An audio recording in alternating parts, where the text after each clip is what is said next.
Person, call right now, 746-2751. Ask for Tana and schedule a KSVIP. Your special someone will be recognized at this time all day long on their day, and they'll receive a flower courtesy of Lovebud Floral in Artesia. So call today and schedule your KSVIP.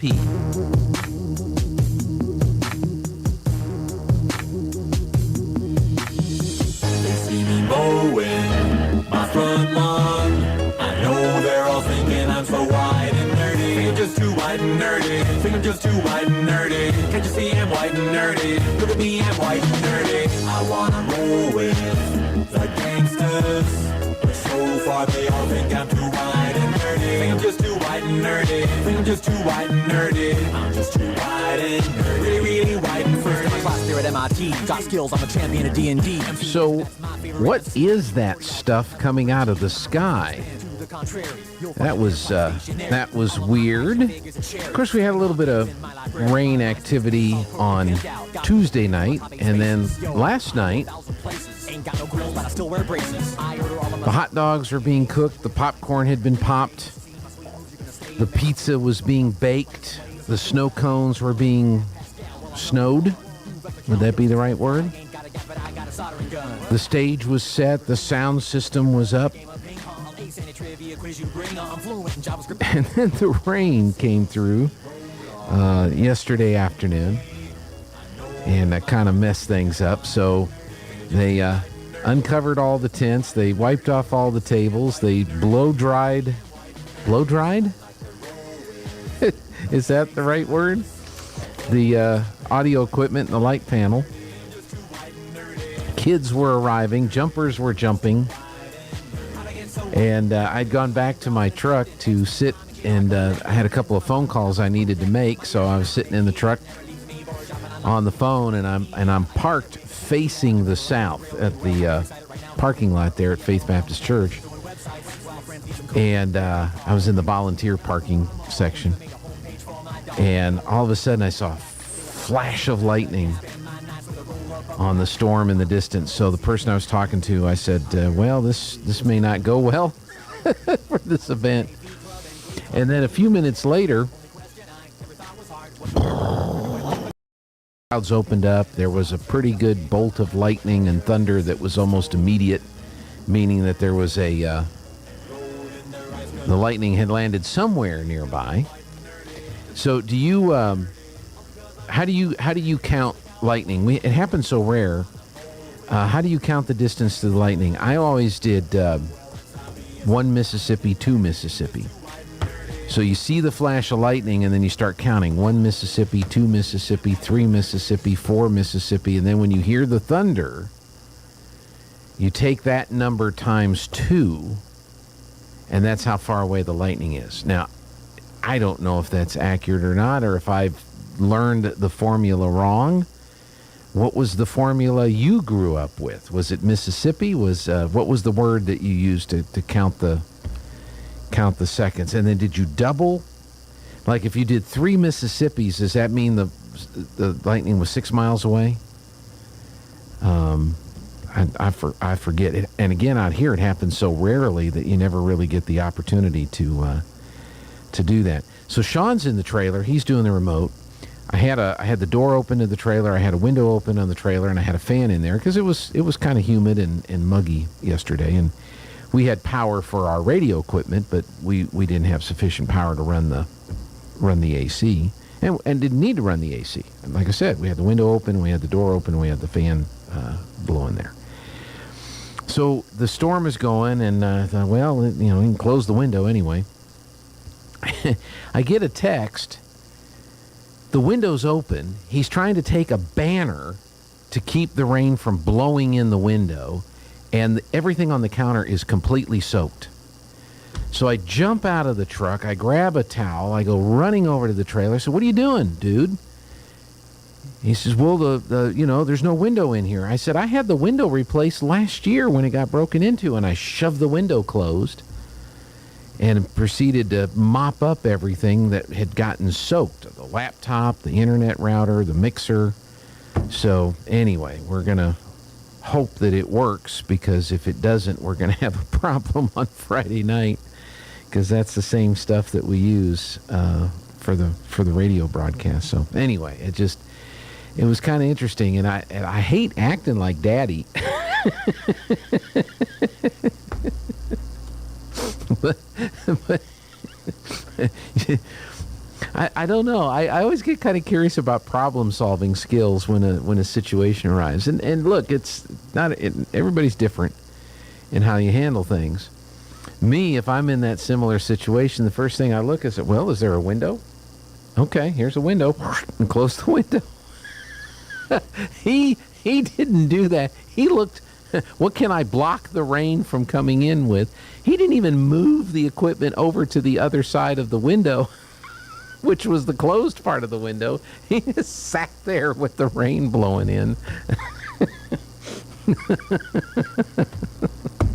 So anyway, that was a fun experience. We're talking about the back to school bash that was at Faith Baptist Church. Needless to say, after the flash boom and the lightning that was in that storm that was coming through, they had to cancel the event last night. So we'll find out later if they're going to try to reschedule. But I think the same thing kind of happened last year, and it's been kind of weird. If you want it to rain in Artesia, New Mexico, have Faith Baptist Church schedule a parking lot event. If they schedule an event in their parking lot, it's going to rain. And that's what happened yesterday. So, and the kids were starting to show up. Looked like everybody was getting ready to have fun. I mean, it just looked really another well-done event. I was going to have some of that wood-fired pizza. There's not that many places around where you can get the wood-fired pizza. And this is a trailer with apparently a wood oven built onto the trailer. And because I took a couple pictures of it, and because it looks like the oven part has all the ceramic tile on the outside, because you don't want people, burning themselves on a hot oven. But I thought, wow, that's a wood-fired oven there. That's pretty cool. So I was going to get a pizza, but that didn't happen. Oh well. We'll try later. I'm sure it'll happen. Anyway, we've got a busy show today. I think all of our segments we have guests for. We have on the phone coming up here in about a half an hour. We're going to chat with Amy McVeigh-Tejas. She's with the Roswell Historical Society, and they've got a big fundraiser event next week that we're a little bit involved with. Our video, one of our video guys is producing the video presentation that will be up online for people to watch while they're enjoying their meal. So we'll talk all about that. That'll be later this hour. We're scheduled to get our Haven of Hope update in the 8 o'clock hour. Carol's going to be here from the Senior Center, and she sent us some pictures. So if you're watching on the radio, we'll have some pictures to show you. But if you're listening to the television, we'll explain what it is that we're showing. We'll talk about it. We'll have our Ocotillo weekly update and our weekly phone call with Michael Rebben from the Artesia Historical Museum and Art Center, as we've been talking about the history of Artesia. And Michael was on a roll last week with the topic he was talking about, and I made the mistake of interrupting his train of thought, and so part of the story that he was wanting to tell, he didn't have it. I got him off on a different direction, and he had some additional information he wanted to share. So either we'll go back and fill in the gaps from last week, or we'll move on to the next story. But we were talking about the history of Eddy County and all that good stuff. So anyway, we'll have Michael on later today. So let's see. I think that's been moved. I have another event on here, but I need to move it to next week. We were going to do it this week, but that's not going to happen.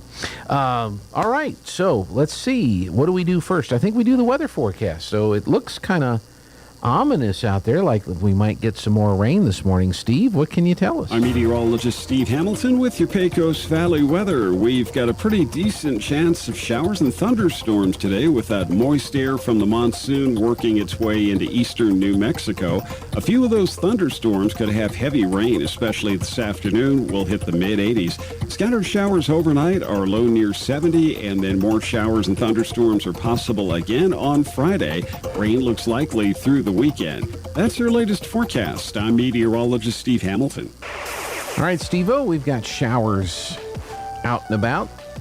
69 degrees. And pretty good chance of rain through Tuesday. Every day now through Tuesday, with the heaviest chance for rain coming on Saturday. So that'll be kind of interesting. The humidity right now is 99%. The dew point is 68. 45 1/100ths of an inch of rain in the last 24 hours. That's almost a half an inch. And some more expected here in the next 24 hours. Winds are east-northeast at 6. Pressure at 30.00 and edging upward. Our air quality is 38. We have good air quality. Sunset will be at 7:39 this evening. Sunrise will be at 6:23 in the morning. Around the region, some showers and 69 in Carlsbad, mostly cloudy and 68 in Rosberg. Showers and 69 in Hobbs, America. Around New Mexico, partly cloudy, 69 in Albuquerque, cloudy and 60 in Santa Fe. Mostly cloudy, 52 at Cloudcroft, 57 at Ruidoso. Partly cloudy, 69 in Las Cruces. Mostly sunny, 64 in Farmington. Mostly cloudy, 49 at Red River, 66 in Clovis, 66 in Lubbock, Texas. And again, here in Artesia, we've got some showers in the area, 69 degrees. And pretty good chance that we're going to see some rain through the morning hours. And then picking up again in the overnight hours. So they may be okay if there's, I can't remember if there's any JV stuff going on today. I think there is. We'll look at that here in a second. Lunch menus. We had Mr. Aaron Caldera and some of his staff on the radio with us yesterday, and he emphasized again, if you've got kiddos in the Artesia Public Schools, please, please, please go to the bulldogs.org website and go to the school lunch, the meal program section, and fill out the application for free school meals, whether or not you perceive that you are going to qualify. It's important for the schools that everybody that has kids, every kid in the system is registered for the meals. If you qualify for free or reduced price, even the reduced price, the state of New Mexico is picking up the tab for the year, the difference there. And so you'll have free meals. So go ahead and fill out that application at bulldogs.org. All right, what do we have? Breakfasts today. It's going to be the yogurt and the cereal. Lunch today will be roast pork and gravy, mashed potatoes, green beans, a dinner roll, and diced pears. So it's yogurt and cereal for breakfast, roast pork and gravy with potatoes for lunch. Lake Arthur today, biscuit and sausage for breakfast. For lunch today, steak fingers, mashed potatoes, country gravy, a roll, and mixed veggies. So it's steak fingers today for lunch in the Lake Arthur schools. At the Artesia Senior Meal Site, open-faced turkey sandwich with gravy, mashed potatoes, corn with peppers, and mandarin oranges. So it's open-faced turkey sandwich with gravy at the Senior Meal Site. So the Senior Meal Site has mashed potatoes. Lake Arthur will have mashed potatoes. And the Artesia Public Schools will have mashed potatoes. It is Mashed Potato Thursday in the lunch rooms all across North Eddy County and South Chaves County. Commission on Aging today. Exercise video at 8:15. Painters at 9 o'clock. The beginner line dancers will be beginning to line dance at 9:30 this morning. After lunch, they'll have some bridge at 1 o'clock, the Open Art Studio at 1 o'clock, the Swedish Weavers at 1:30. We were showing one of the examples, one of the completed projects from one of the Swedish Weavers last week. Looked really, really nice. Some Texas Hold'em at 2 o'clock, and the exercise video will roll at 4. There is a dance tonight. Music by K. Music by K for the dance tonight. Tomorrow will be the day the hearing service will be performed there at the Senior Center. That's tomorrow, 9 to 11. But there is a dance tonight. K is the music provider. And if you know somebody, a musician, or you're a little band or whatever, and you're looking for a gig to practice as you donate your time and services to the Senior Center, give Carol a call over at the Senior Center. Birthdays today, we've got Mario Cifuentes, Mary Lou Stevenson, and Maria Palma, all celebrating birthdays today. So happy birthday to Mario, Mary Lou, and Maria, who are having the birthday celebrations today. School calendar, JV and varsity boys soccer, they're going to be traveling up to Moriarty this afternoon to take on the Pintos. They'll be playing the JV at 3 and the varsity at 5. And this is part of a 2-day trip for the soccer boys as No? I thought that was today. Okay. I guess it's just up to Moriarty and back today. Okay. Good thing I looked. Sorry about that. JVB football will be taking on the Hobbs Eagles at 6 o'clock this evening. And it's if you go out by Richardson out there towards 26th, it's first day of kindergarten. So with 20th and Main shut down, that intersection there coming off of Main Street by the Popeyes, that people turning up there to get back over to Grand to get to the kindergarten there. So watch out, take it easy. And that's why we keep saying leave a little early, and then if you're running a little late, don't be panicky. Everything will be fine. Kindergarten, first day of school, JVB football versus Hobbs, and JV and varsity boys soccer at Moriarty on the school calendar for today. All right, I think we've covered all of that. Let's go ahead and take our first break of the day. We'll see what else is going on around town right after this. This is Dallas Cowboys football 2022. Hurts in the gun for the Eagles, coming left to right in the green shirts. Only heard here. Snap is back, little read option. He keeps it up the middle and runs slam into a wall and loses yards. All season. Micah Parsons. Saturday night, it's your Cowboys and the LA Chargers. Live from SoFi Stadium. On this Dallas Cowboys radio network station. Pre-game at 7, kickoff at 8 on South Southeastern New Mexico's official cowboy station, 92.9 The Brand. You've changed thousands of diapers, cut off hundreds of crusts, played hours of peekaboo and duck, duck, goose. But you'd do anything for your kids. That's why it's so important to protect them with life insurance from State Farm. State Farm agent Sandy Stockton will help make it easy and affordable to help you protect your family, no matter what the future holds. Because for the people you'd do anything for, life insurance could mean everything. Call State Farm agent Sandy Stockton in Artesia today. Like a good neighbor, State Farm is there.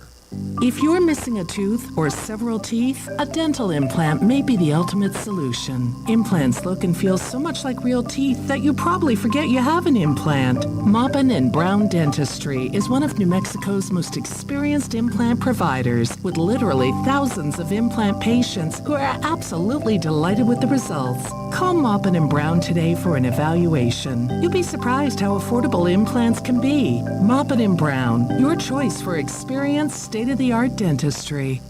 When you run a small business, your hands are full. PVT can help. PVT Business Solutions partners with local companies to provide high-speed internet, managed Wi-Fi, business phone systems, security, surveillance, and automation systems, and more. PVT helps your business stay connected with your customers. PVT Business Solutions gives you the tools not only to keep pace, but to grow and become more efficient. Find out how connecting with PVT can help your business grow by calling 575-748-1241 or visiting PVT.com. Guy Chevrolet Company in Artesia is your one-stop for all your automotive needs. From GM certified service and parts, body and paint repairs, to a great lineup of new Chevrolet, Buick, and GMC models, along with our hand-picked selection of new-to-you cars, trucks, and SUVs, we've got you covered.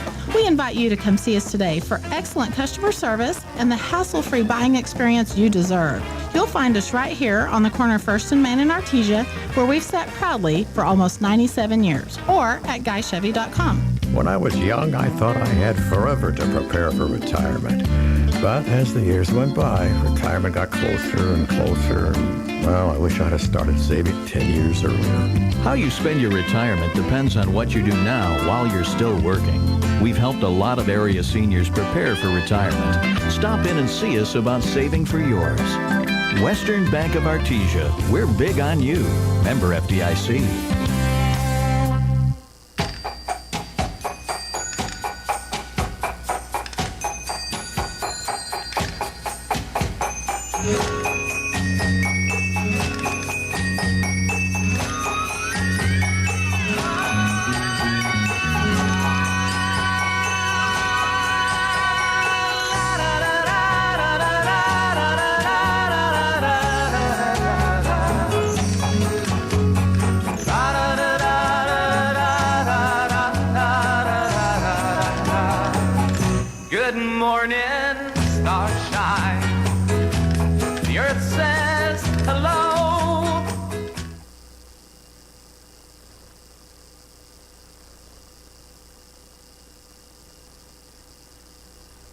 Sorry about that. We were troubleshooting. Welcome back here on the Good Morning Artesia Radio Show. And with the rains and everything, a lot of stuff going on, and we're trying to get this all figured out.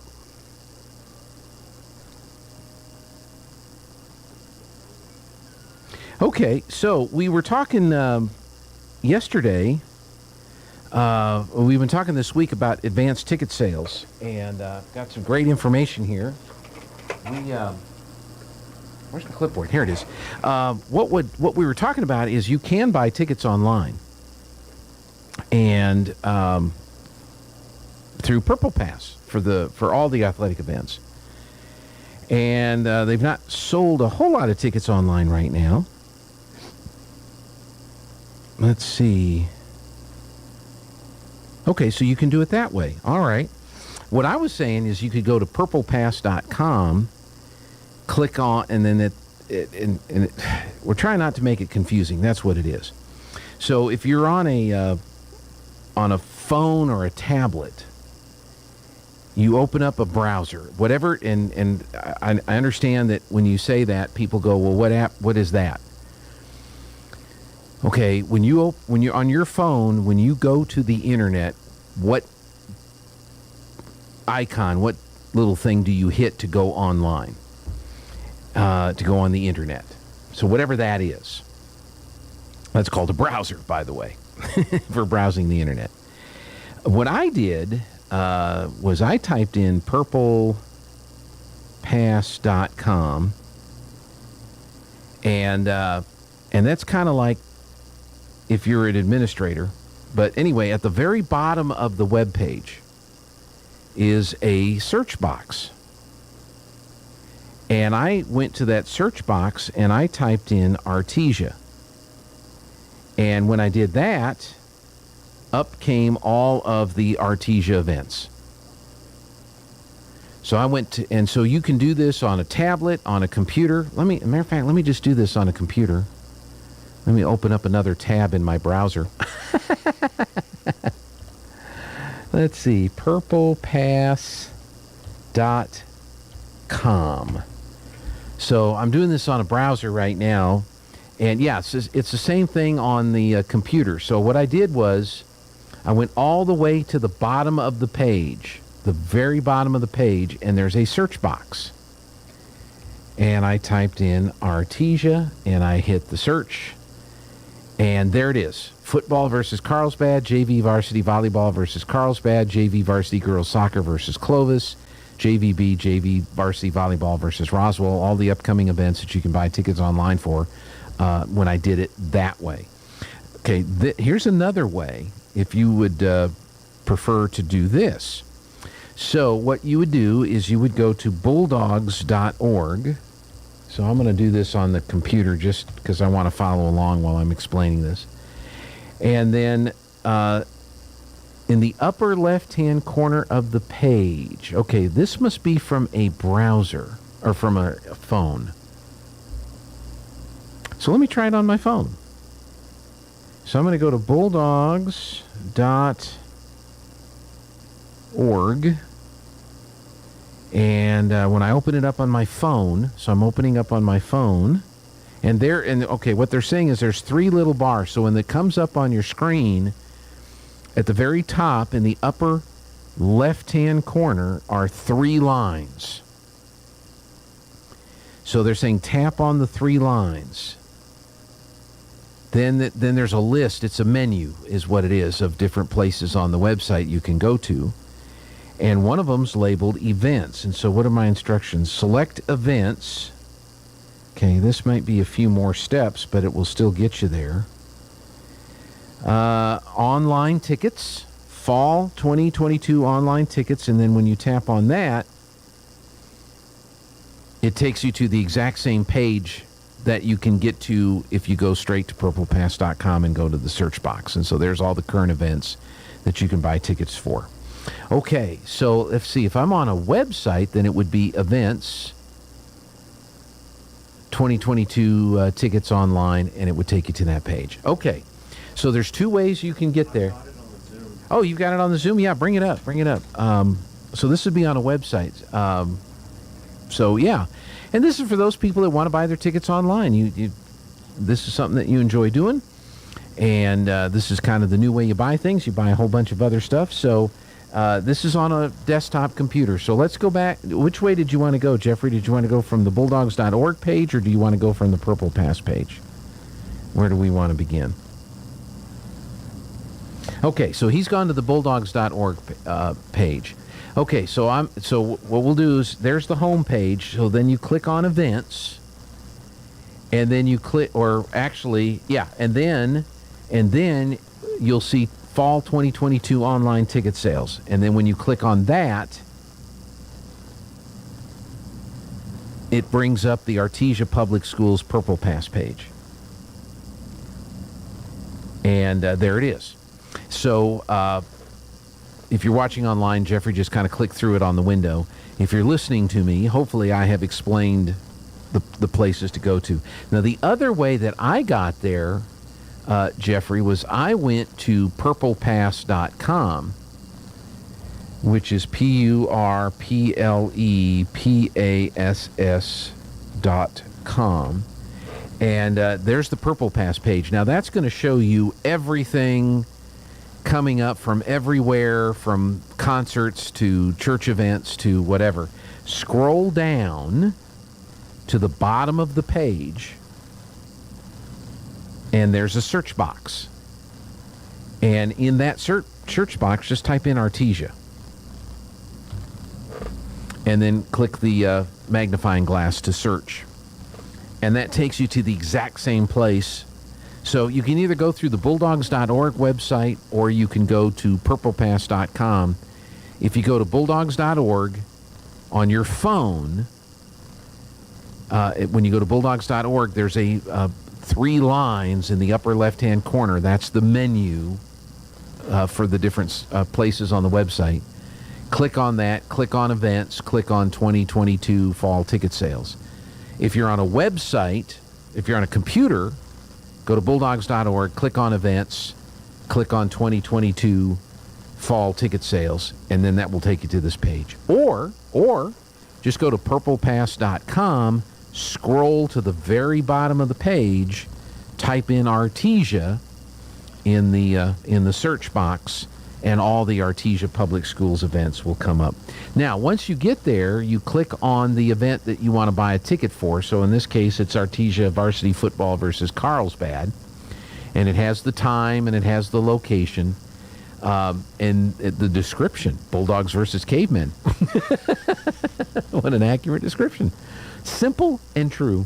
Then you click on Buy Tickets, and a thing will pop down when you click on Buy Tickets. And there's your ticket options. And it's print at home free.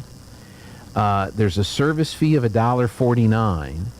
And then there's how many do you want? And the tickets are $5 each. So you click on the quantity. So let's say the 4 of you are going. So you click 4. Print at home free. You add to the cart. And then if you have the ticket holder info, you fill out. The billing info to fill out, and then it tells you how much your credit card will be charged. And in this case, 4 tickets with the service fees will cost you $25.96. And then, and we're not going to buy the tickets, Jeffrey, so don't don't click the buy now. So yeah, there's your ticket holder info, who's getting the tickets, with your name, your email, and basically they want your email address, your name, and your phone number. That's what they want. And then the billing info. So what credit card are you charging this to? If you have a phone, a lot of that is already entered into your phone, and so when you go ready to buy, it'll say, what do you want to pay with? You want to pay with your Google Pay, Apple Pay, Samsung Pay, whatever. And then once you've confirmed your order and you've bought your tickets and it shows, there's a summary there, you can, change all that up. But that's how you can buy your tickets online if that's how you want to start buying your tickets for Bulldog events. So, okay, let's take the break. See what else Jared has dug up for you. We've got Eric has a sports update, and Kim Commanda with your tech tip for Thursday, all next. Now for your Pecos Valley News Update. I'm Jared Cerullo. Starting this week, the New Mexico Department of Transportation will begin making modifications to the US 62 180 stretch along the Baton Memorial Bridge in Carlsbad. The modifications are being made in anticipation of quickly restoring two-way traffic to the southern portion of the bridge. The westbound lanes were closed earlier this month after it was observed some deterioration on the north side of the bridge. The south side of the bridge, which is a separate structure, has remained open for eastbound traffic. Westbound is currently diverted to New Mexico 200. Eddy County leaders are approving $6 million in spending for construction projects. Public Works Director Jason Burns told the commissioners this week that the money was originally set to be used for 2023 road repairs. He requested the funding to go ahead and get started on the West Loop Road project, which is total an $11 million project. Meanwhile, commissioners also shifted $3.5 million from the General Use Fund for chip sealing work on roads. You're up to date. I'm Jared Cerullo. Lowell's Pharmacy is your locally owned and operated Artesia Community Pharmacy. We have served Artesia for over 50 years. Our pharmacists know there's nothing more important than your family's well-being, and we're always ready to answer your health questions. We honor most prescription plans, including Medicare. At Lowell's Pharmacy, we're always trying to bring something new to our community. Immunizations, pro-time testing, cholesterol testing, and more. Come see why a local pharmacy is best for taking care of your family. Lowell's Pharmacy, across from the hospital on North 13th in Artesia. It's time for the Eddy County Sports Report. While most of the New Mexico high school football teams will get started tomorrow night, the Loving Falcons will get started tonight playing at the Carlsbad Junior Varsity. That starts at 6:30. Now, it was not a banner year for the Falcons last year. They were 1-9, the lone victory coming over a Mescalero. But the good news is a lot of these guys are back. We're going to say that's good news, and these guys were very young last year. Caleb Rodriguez, junior quarterback, he threw for 962 yards as a sophomore. Drew Waleto, he was a sophomore last year too, 609 yards rushing as a running back. Amari Benavides, 486 yards receiving. He's a senior now. And Kaisea Lujan, sophomore last year, led the team with 45 tackles. The Sports Report brought to you by DSI. Call DSI for all your office technology needs. I'm Eric Butler at KSVP Radio, AM 990. Soon, there'll be no difference between earbud-type headphones and hearing aids. Here's why. I'm Kim Commando, brought to you by T-Mobile. Their advanced network now goes farther than ever before. Visit T-Mobile.com/55 today. Here's some great money-saving news. This October, hearing aids will be sold over-the-counter, and headphone makers like Bose, Sony, Apple, and many others could easily begin selling devices that function as both hearing aids and headphones. I believe that the hearing aid business has turned into a bit of a racket. Consumers have been ripped off for years with ridiculous price markups, especially with today's wireless technology. Using a smartphone app, hearing aids can easily be tuned by the person wearing them. Naturally, audiologists and others have been profiting big, and they're unhappy about this. They claim that you need a professional to fit and tune hearing aids. But for the millions with little to moderate hearing loss, over-the-counter is just right for you. Keep your tech know-how going with my daily longer podcast. It's called Kim Commando Today. It's perfect for walks and drives. As you gear up for fall, you need the right people on your team to help your small business fire on all cylinders. LinkedIn Jobs is here to make it easier to find the people you want to talk to, faster and for free. Create a free job post in minutes on LinkedIn Jobs to reach your network and beyond to the world's largest professional network of over 810 million people. Then add your job in the purple hashtag hiring frame to your LinkedIn profile to spread the word that you're hiring. So this way, your network can help you find the right people to hire. Simple tools like screening questions make it easy to focus on candidates with just the right skills and experience so you can quickly prioritize who you'd like to interview and hire. LinkedIn Jobs helps you find the candidates worth interviewing faster. Every week, nearly 40 million job seekers visit LinkedIn. Post your job for free right now at linkedin.com/Kim. That's linkedin.com/Kim to post your job for free. Terms and conditions apply.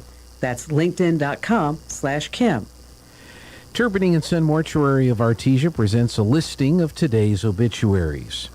Services are scheduled for 10 a.m. Friday, August 19th at Our Lady of Grace Catholic Church for Angelita Leyba Carrera of Artesia, who passed away August 14th in El Paso at the age of 75. Father VJ will officiate at the services. Burial will follow at Woodbine Cemetery. A rosary is scheduled for 6 p.m. this evening at Our Lady of Grace Catholic Church. Angelita was born August 1947 in Artesia, the daughter of Carlos Leyba Sr. and Paul Jimenez Leyba. She was a longtime resident of Artesia. She was a housewife and member of Our Lady of Grace Catholic Church. She was preceded to death by her parents and brothers, Victor Leyba Sr. and Carlos Leyba Jr. Survivors include her husband, Alberto Carrera, a son, Pedro Alberto Carrera, daughters Maria Guadalupe Boyce and Enriqueta Carrera, brothers Alfredo Leyba and Sammy Leyba Sr., 3 grandchildren, and 1 great-grandchild. Once again, services are at 10 a.m. tomorrow at Our Lady of Grace Church for Angelita Leyba Carrera, who passed away August 14th at the age of 75. Burial will follow at Woodbine Cemetery. A rosary is scheduled for 6 p.m. this evening at Our Lady of Grace Church. A memorial service will be held at a later date for James M. Combs of Artesia, New Mexico. Mr. Combs passed away on August 8th at the age of 68. He was born to Walter and Frances Combs in Fletcher, North Carolina. He graduated from Artesia High School, after which he worked for Halliburton for 31 years. After retiring from Halliburton, he continued to share his wealth of knowledge as a consultant for many other companies. He was an avid NASCAR fan and dreamed of visiting every speedway in the country. He was preceded to death by his parents and a brother, Bobby Combs. Survivors include a daughter, Kimberly Lozano, a son, James Michael Combs, brothers Benjamin Combs, Larry Combs, and Gary Combs, and 9 grandchildren. Cremation has taken place under the direction of Turpinning & Son Mortuary. Once again, a memorial service will be held at a later date for James M. Combs of Artesia, who passed away August 8th at the age of 68. This listing has been presented as a service of Turpinning & Son Mortuary of Artesia, where we make it personal. Steve-O, get in here with the weather forecast. I'm meteorologist Steve Hamilton with your Pecos Valley weather. We've got a pretty decent chance of showers and thunderstorms today with that moist air from the monsoon working its way into eastern New Mexico. A few of those thunderstorms could have heavy rain, especially this afternoon. We'll hit the mid-80s. Scattered showers overnight are low near 70, and then more showers and thunderstorms are possible again on Friday. Rain looks likely through the weekend. That's your latest forecast. I'm meteorologist Steve Hamilton. Showers out there, 69 degrees, 87 the forecasted high. So you could see some sprinkles on the windshield today. Our humidity is at 98%. The dew point is 69. Winds are easterly at 6. Our pressure is at 30.01 and rising. Our air quality is 38. We have good air quality. Yesterday, we had a high of 87 and a low of 67. 1 year ago, our high was 86 and our low was 64. Minimum 4-inch soil temps are between 80 and 81 degrees. Officially, 44 1/100ths of an inch of precipitation in the last 24 hours, and that brings our total for the year to 4.78 inches of rain. Sunset will be at 7:39, sunrise at 6:23. Let's see what the markets are reacting to do, and we'll come back. Amy McVeigh-Tejas is going to be joining us, so don't go away. With the Wall Street Business Report, I'm Bill Alexander. The pace of sales at U.S. retailers was unchanged last month as persistently high inflation and rising interest rates forced many Americans to spend more cautiously. Retail purchases were flat after having risen 0.8 of a percentage point in June. Economists had expected a slight increase. Wednesday's report contained some positive signs. Excluding autos and auto parts, retail sales rose 0.4 of a percentage point in July. Lower gas prices likely freed up money for people to spend elsewhere. Gasoline sales slid 1.8%, reflecting the drop in pump prices. Bank of America says the revenue it gets from overdrafts has dropped 90% from a year ago after the bank reduced overdraft fees to $10 from $35 and eliminated fees for bounced checks. The nation's largest banks are moving away from the practice of charging exorbitant fees after years of public pressure. For the Wall Street Business Report, I'm Bill Alexander in Washington. Plumbing, air conditioning, heating, gas lines, sewer jetting, refrigeration, ice machines, RO systems, water softening, sheet metal fabrication, duct cleaning, residential and commercial. Crouch does it all. When you find yourself in need of assistance, give the experts at Crouch Plumbing, Heating and Air Conditioning a call. The Crouches know quality matters, and they'll find the best solutions for your situation. That's 575-746-3782 for Crouch Plumbing, Heating and Air Conditioning, serving all of Eddy County since 1967. Welcome to Answers with Ken Ham, presented by the Coalition of Christians for Biblical Creation and Harvest Fellowship. CCBC is an interdenomination coalition of Christians from Artesia who believe that the account of origins presented in the Genesis is a simple but factual presentation of actual events and provides reliable basis for man's worldview and a framework for scientific investigation into the question of the origin and history of life. Answers with Ken Ham is brought to you by Harvest Fellowship at 23 2307 West Main in Artesia. To learn more about Harvest Fellowship, call Pastor Ronnie Williams at 746-6195. Now, today's Answers with Ken Ham, presented by Harvest Fellowship, 2307 West Main in Artesia. But what about... This is Ken Ham, and we've launched an award-winning video streaming platform, Answers TV. This week we're looking at objections to the pro-life view. Now, one you'll hear a lot is, but what about rape? Surely a woman should have an abortion if the child was conceived in such a horrible way. Now, of course, such circumstances are truly horrible, and rape is often, though not always, punished severely in our culture, but not with the death penalty. And yet people argue that the baby should receive the death penalty for his or her father's crimes. That means the innocent baby is punished more severely than the actual criminal. A child's value isn't determined by the circumstances surrounding conception. That child has value simply because they're made in God's image. Find more answers at AnswersRadio.com and plan your visit to see the fearfully and wonderfully made pro-life exhibit at the Creation Museum at AnswersRadio.com.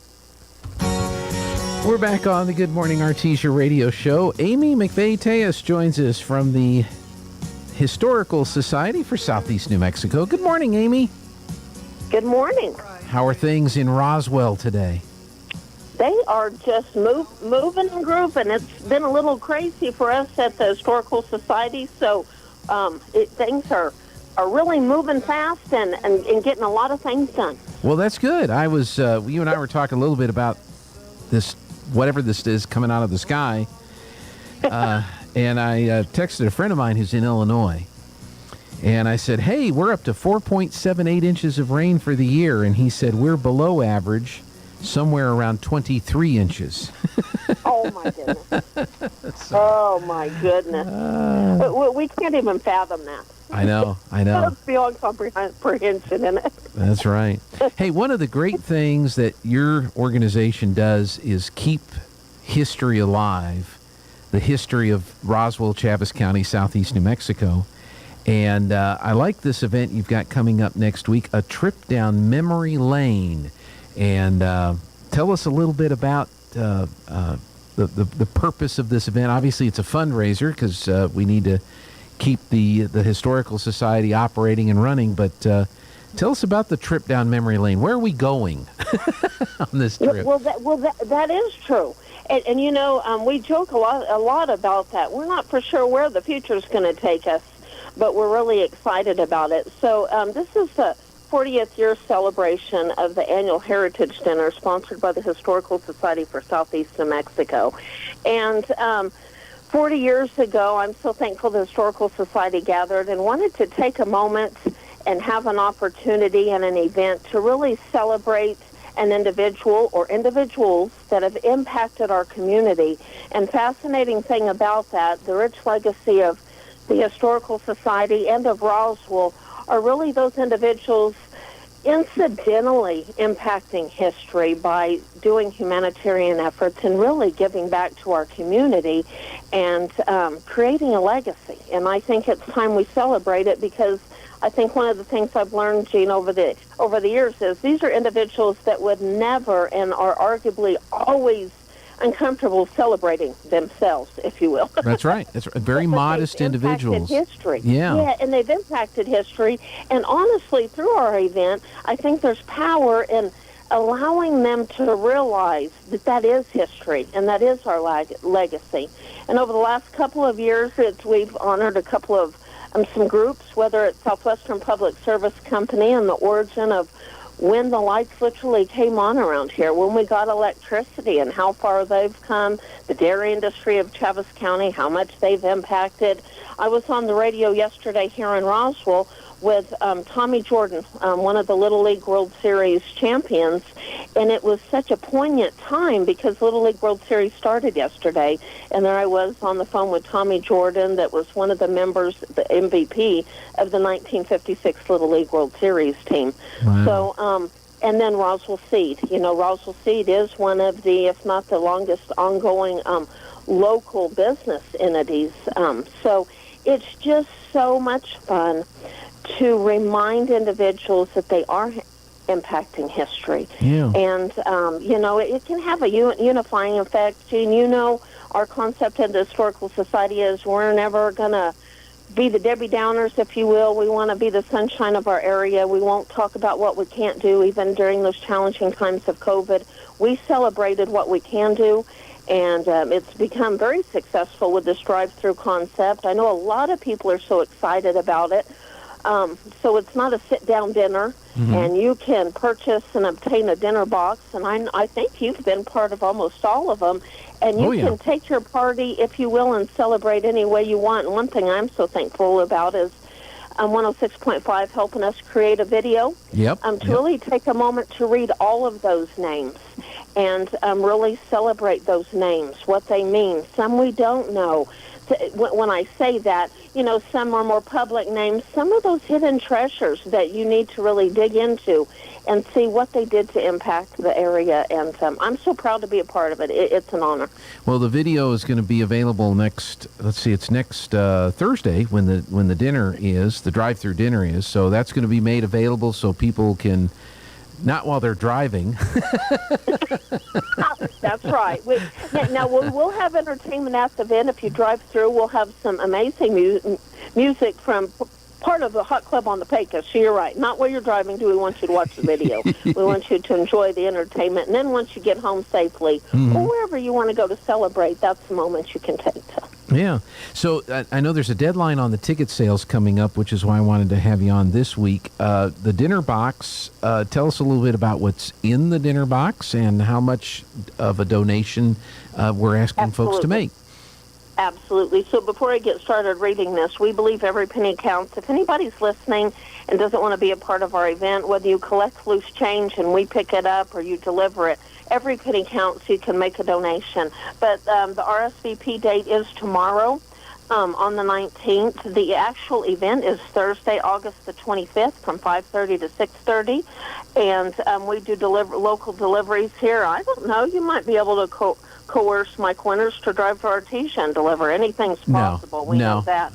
No, that was already talked about. No, Lana, my wife, Lana's looking forward to the drive and picking up the box. Awesome.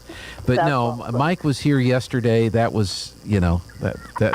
You know what? Actually, I was telling him about sunshine. Let me be very clear for people in Artesia that think they really don't want to be a part of this event. There's power in numbers. There's power in pay it forward. We believe that strongly. I believe we have between 20 and 30 pay it forwards. I was able to pay it forward to a family yesterday that lost everything, lost their home, lost everything. And one of our suite members paid it forward, and we'll be delivering that meal to them, and it's an honor and a privilege. But it's a dinner for two. We will have an amazing shrimp appetizer, all this food provided by Pepper's Grill and Bar, one beef entree, and that's braised beef tips, one chicken entree, and that's spinach and artichoke grilled chicken. Both of those will have red mashed potatoes, summer squash medley, rolls, butter, and then an amazing dessert for two. This year our amazing dessert is a chocolate chip monkey bread with a bourbon sauce. So I don't know about you, but I'm hungry already, and I'm really excited to be able to experience this myself. But all of that dinner for two for $100. One thing that does come in this box is a really amazing one-time opportunity commemorative booklet. Celebrating our history with some one-time little booklets that you would never see elsewhere. So whether somebody's listening and calls and makes a donation or goes online or pays it forward a whole bundle, or they want to drive to Roswell and enjoy that themselves, this will be the only opportunity for you to get this commemorative booklet. That's a one-time only opportunity. All right. So can you buy tickets online, or do they need to call you? You sure can. Okay. Yes. You can go directly to the website at roswellnmhistory.org and purchase a dinner box, a dinner bundle, or make a donation. Our website has tons of other information regarding books and herd prints and so many other opportunities, even becoming a member of the Historical Society. You can email me at historydirector@outlook.com, or even call the office 622-8333, or even text or call me directly if you need more information at 575-915-4471. Amy, we are looking forward to it. It is next Thursday in Roswell, but you need to get your order in by tomorrow so that they know how many artichokes to kill or whatever it is that they do to to make the meals. So, all right. Hey, thanks a lot for your time, and I know we'll be seeing you next week. Well, we appreciate your support and your blessing. These things wouldn't happen without the support of your amazing radio station, and we can't thank you enough. Thank you so much, Amy. Bye-bye. Thank you. All right, let's go to the news. This is KSVP Artesia. The country's largest media outfits will try to persuade a federal magistrate judge to make public the affidavit the Justice Department used to get the warrant for the raid on former President Trump's Florida estate. The Justice Department is fighting release of the affidavit, arguing that making it public would compromise its investigation into the handling of highly classified material by Mr. Trump. Former president arguing for making the document public. The former Trump advisor makes a several-hours-long appearance before a special grand jury. Rudy Giuliani says that he had satisfied his obligation after facing hours of questioning before a special grand jury in Atlanta as the target of an investigation into alleged attempts by former President Trump and others to overturn his 2020 election defeat in Georgia. The former New York mayor says Fulton County District Attorney Fannie Willis ended his appearance by saying that he had satisfied his obligation under the subpoena. Giuliani's attorneys tried to delay his appearance before the special grand jury, saying that he was unable to fly due to heart stent surgery in early July. Bernie Bennett reporting. A federal judge giving a green light to a North Carolina pro-life law. U.S. District Judge William Osteen reinstated an unenforced 20-week abortion ban with exceptions for urgent medical emergencies after the June U.S. Supreme Court decision overturning Roe v. Wade. GOP House Speaker Tim Moore says he was encouraged by the ruling, quote, although our Attorney General has failed to do his duty, today we have a ruling that upholds the law. Keith Peters reporting. A couple of days after being shot while responding to an armed robbery, a South Florida police officer has died. 29-year-old Cesar Echeverri was a 5-year veteran of the Miami-Dade Police Department. Watching Wall Street, the Dow is down 93 points, the NASDAQ off 57 points. More on these stories at townhall.com. Early Dombeck here from Key City Capital. As a practicing CPA for nearly 30 years, I have found that 80% of your ability to grow your wealth is dependent upon two factors, taxes and investment performance. At Key City Capital, we improve investment performance by diversifying capital into off-market investment opportunities in passive rental real estate and alternatives like asset-backed lending. We recover dollars that clients unnecessarily pay in the form of income taxes, creating a lifetime annuity of savings. We are a sponsor of passive, affordable single and multifamily residential rental investments, which are located in Sunbelt landlord-friendly states. These investments are the top choices in a rising interest rate and inflationary environment. They represent a store of value, protecting your capital from market volatility. Learn how we at Key City Capital can help you ultimately grow your wealth rapidly. Connect with me at keycitycapital.com or give me a call at 817-912-1569. The UN Secretary General has been meeting with Ukraine's president as Russia's war rages on. Among the topics of their talks, exports of Ukrainian grain and Russia's occupation of a massive nuclear power plant. The BBC's Ugo Bicheva is in Kiev. The deal allowed Ukraine to resume its grain exports and marked a rare diplomatic breakthrough in this conflict. But Mr. Guterres is visiting as fears grow that tensions around the Zaporizhia plant, which is under Russian occupation, could lead to a catastrophe. Moscow and Kyiv blame each other for shelling around the station. In his nightly address, President Zelensky said attempts were being made to send UN inspectors to the site, but any visit would require Russia's agreement. Ukraine says Russia is using the plant as a military base, but Russia says its troops are protecting it. Bombing at a mosque in the Afghan capital, Kabul. At least 21 people were killed. News and analysis at townhall.com. Airbnb says you do not have a right to party, and it's rolling out some new technology to make its point. The technology will spot and block people who try to use the short term rental service to throw a party. The new system examines the renter's history on Airbnb, how far they live from the rental listing, and other factors. The system has been tested since last October in parts of Australia, and Airbnb says it led to a 35% drop in unauthorized parties. Airbnb has been under growing pressure to clamp down on parties party since 2019, when a Halloween house party in a San Francisco suburb ended with 5 people dead in a shooting. John Scott reporting. Bank of America says revenue it collects from overdrafts has dropped 90% from a year ago after the bank reduced overdraft fees to $10 from $35. The bank also eliminated fees for bounced checks. More on these stories at townhall.com. I know what you're expecting to hear right now, the announcement of today's KSVIP. Well, I don't have a name for today, and I need your help.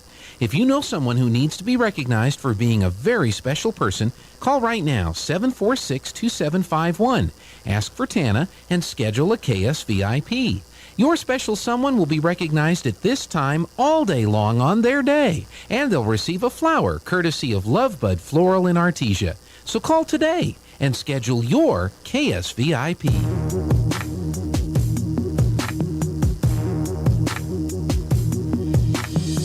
They see me mowing my front lawn.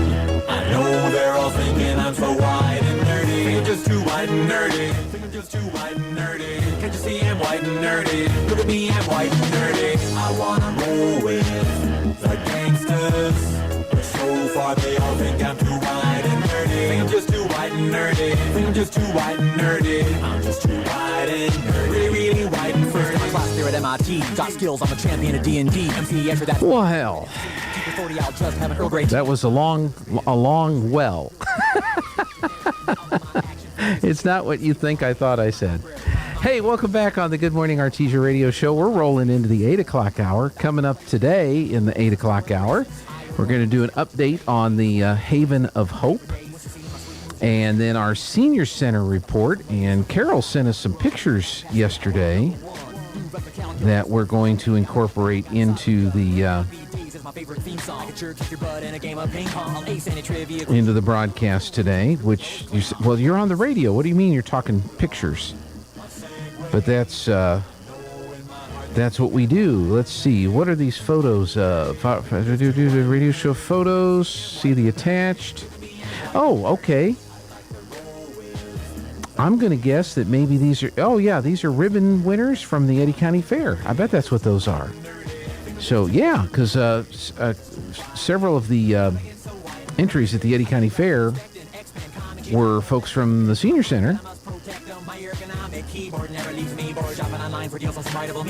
And they were ribbon winners. So we got that. We've got that going on today. Let's see. It is amazing how much junk email one gets nowadays. It is really crazy how that happens. I just, it's a constant thing. You may not get email on your phone. Not everybody does. I get my email on my phone. I get my texts on my phone. My Google Calendar is on my phone. My contacts are on my phone. I remember I had a PDA. You remember the Palm Pilots? This is going back a few years now. Palm was one of the first companies that came out with a device that enabled you to put all of your contact information into a portable electronic device that you could carry around with you. It was a portable Rolodex. I mean, how many of you remember back in the day the Rolodexes? You have a Rolodex on your desk, and you'd get your contact info from potential client or whatever, and you'd have this Rolodex, and you'd have to alphabetize it. And so, did you put Jeff Curtis in the J's for Jeff or the C's for Curtis? I mean, where did you put Jeff? And then, as we became more mobile and we started to go and do some more traveling, technology tried to catch up. And so Palm Pilot was the handheld contact thing. And it had a little stylus and a little plastic cover that you flipped open, and then you could go into your contacts. I can't remember if you could do appointments and stuff with your contacts. I think it did have an appointment calendar with it. And I remember some of the accessories it used to buy to go along with it. You used to be able to buy a scanner to scan the business card. So you'd have a meeting with someone, you'd get their business card, and then you'd get the scanner out, and you'd roll the scanner over the top of the card while it scanned. And hopefully you went at the proper pace. And if you went at the right speed and you didn't jiggle, or you had a good flat surface for the card to sit on and for the scanner to sit on, then it would actually be able to capture the data from the front of the business card and import that data. So now you create a new contact, existing contact. So then you get the info and you go, well, that's not what this person's name is, because the scanner couldn't read it because they had really fancy business cards with gloss font, gloss printing on there with a really colorful background, and the scanner couldn't differentiate between the text and the background colors and images, and so you want to, and so you just new contact and type in the name and type in the last name and type in the phone number and type in the fax number and all of that stuff. What extension were they on? And all that good stuff. And then we got, we can add the email, we can add some other things to it. And I had a Palm Pilot, and it was kind of a neat little device. And then one day, well, we say this a lot. One day, we're sitting around and we go, what's that smell?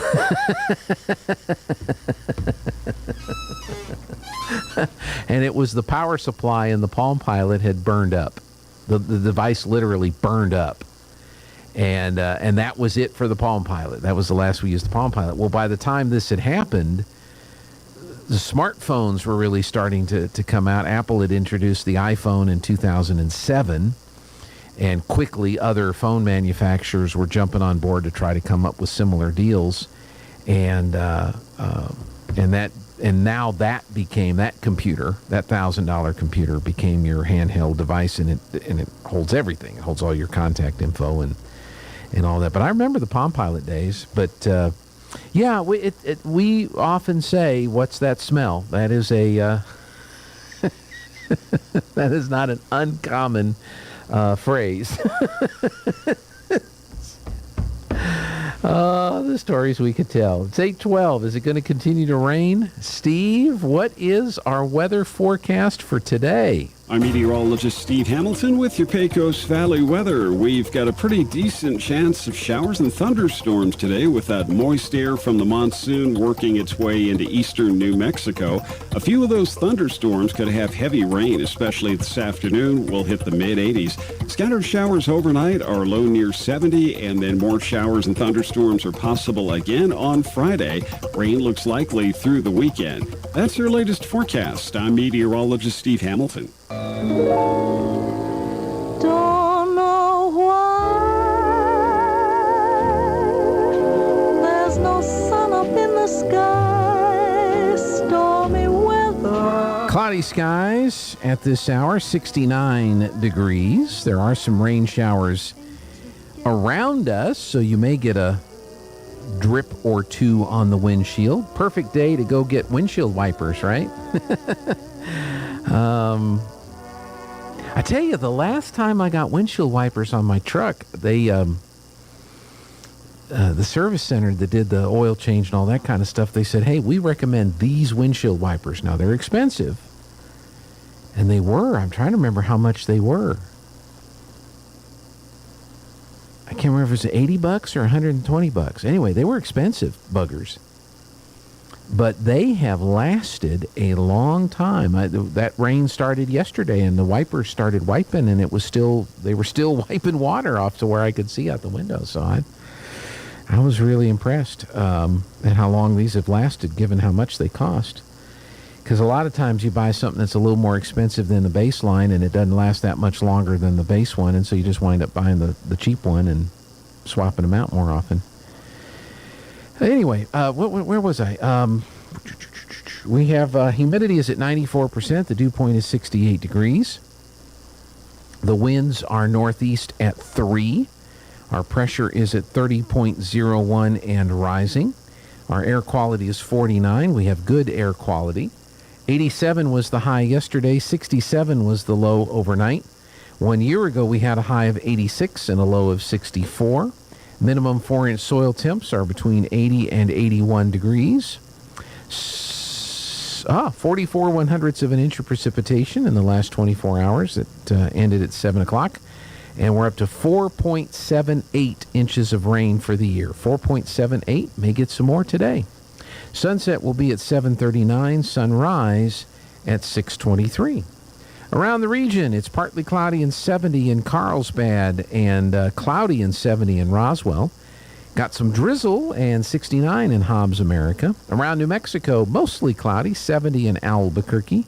Cloudy and 61 in Santa Fe. Mostly cloudy, 53 in Cloudcroft. Partly cloudy, 59 in Ruidoso. Mostly cloudy and 70 in Las Cruces. Mostly sunny, 66 in Farmington. Partly cloudy, 51 at Red River. Cloudy and 67 in Clovis, and in Lubbock, Texas, it's cloudy and 67. Again, here in Artesia, we've got cloudy skies, 69 degrees on the out of doors. So there you go. Okay, let's go ahead and take a break. See what else is happening. I might need some more coffee. You might want to get a cup of coffee or whatever it is that you want to do during this commercial break, and we'll be back in just a moment. Hi, I'm Dr. Keon at Carabelli Dental. Same-day smiles are what we do. My passion is helping patients chew, talk, and live with confidence. That's why I'm one of the few doctors in the U.S. who can create beautiful same-day smiles with the latest digital implant technology. This procedure is life-changing. Just ask Sean. Hi, I'm Sean. I've been that voice that you've heard on the radio for most of my life, but I'm also a dad to two amazing kids. I've had a million reasons to smile, but in all my old pictures, I was never smiling. Truth is that life of improper care and being dealt a bad hand genetically left me practically with no teeth. It affected everything from the way I ate, the way I talked, and of course how I interacted with people. And that's where Dr. Keon and Carabelli stepped in. They eased my fears. They explained every step of the process in a way that I could understand, and they made me feel almost like I was part of the team. And now, I can't stop smiling. I have so much more confidence, and I love looking in the mirror now. I can't explain how much of a difference Dr. Keon's dental implant process made for me. Our team can help you find your smile too.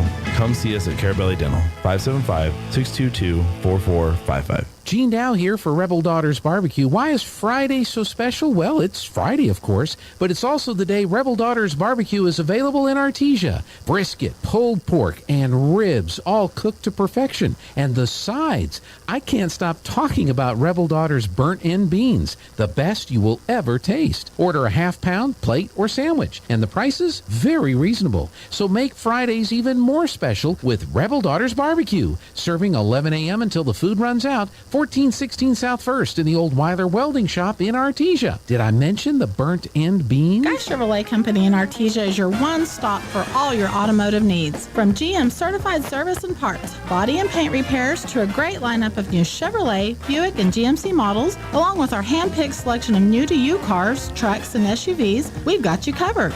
We invite you to come see us today for excellent customer service and the hassle-free buying experience you deserve. You'll find us right here on the corner of 1st and Main in Artesia, where we've sat proudly for almost 97 years, or at GuyChevy.com. Through Presbyterian Medical Services, Artesia Family Health Center is your all-in-one provider for medical, dental, and behavioral health services. They have highly skilled professionals ready to treat your medical, dental, and behavioral health issues. Appointments are available via phone calls, video calls, and limited office visits to provide you a safe and easy way to take care of your health. Need a COVID test or vaccine? Artesia Family Health not only offers testing, but the Moderna COVID vaccine too. Call and learn more. 575-746-9848 or visit Artesia Family Health at 1105 Memorial Drive in Artesia. When was the last time a bank asked you if you'd like to keep more of your money? At Artesia Credit Union, you pay yourself by avoiding big bank fees and all the corporate investors that go along with them. Let Artesia Credit Union help you achieve financial happiness. From home and auto loans to a working line of credit or sending your kids to college, membership is open to anyone who calls New Mexico home. Stop by the branch on 5th Street or log on to artesiacu.org. Artesia Credit Union, member NCUA, an equal housing lender.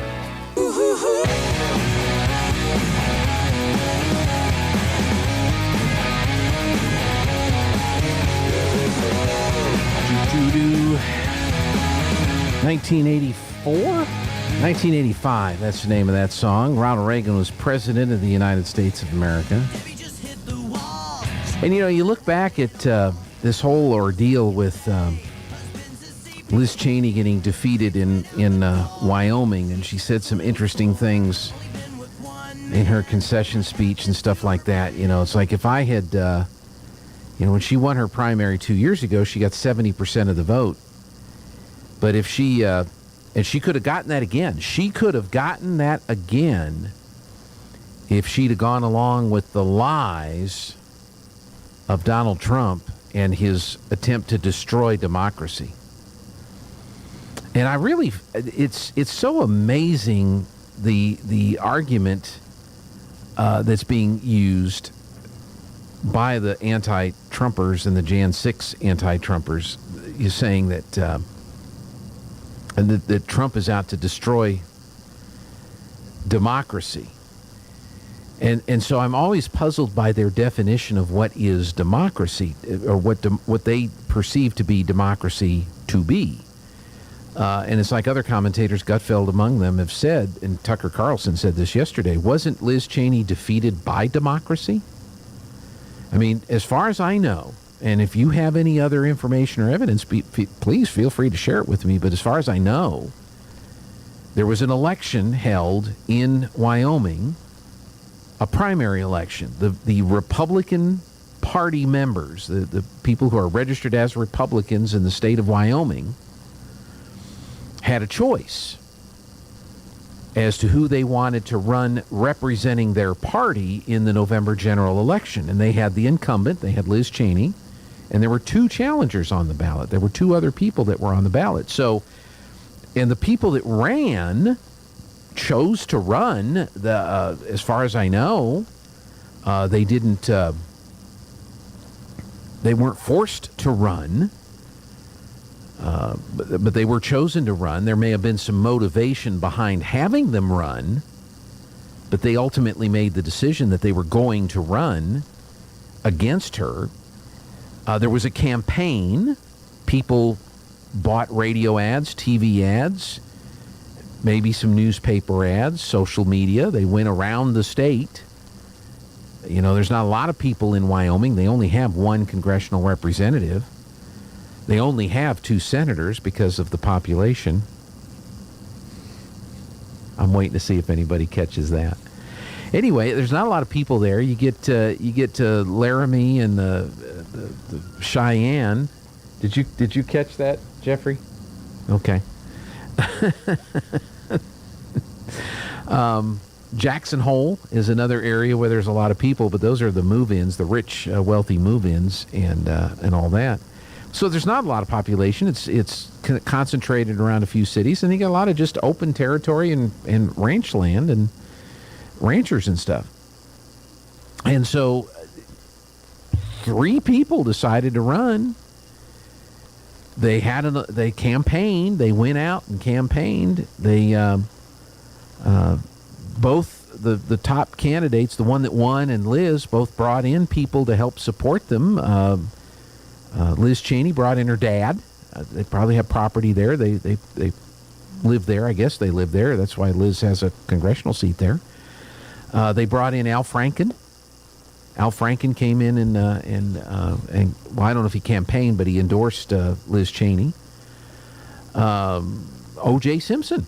O.J. Simpson did a video in the days leading up to the primary election talking about what a great candidate Liz Cheney was and how he believed in her because she believes in the truth. And O.J.'s all about the truth. So, you think I'm making this up? I'm speaking the truth. So these, and then the Harriet, I think it's Harriet Hageman was the opponent. She brought in some big guns to campaign for her. Donald Trump, you know. So all these people came in and endorsed their candidates and encouraged people to support the candidates that they were supporting and endorsing.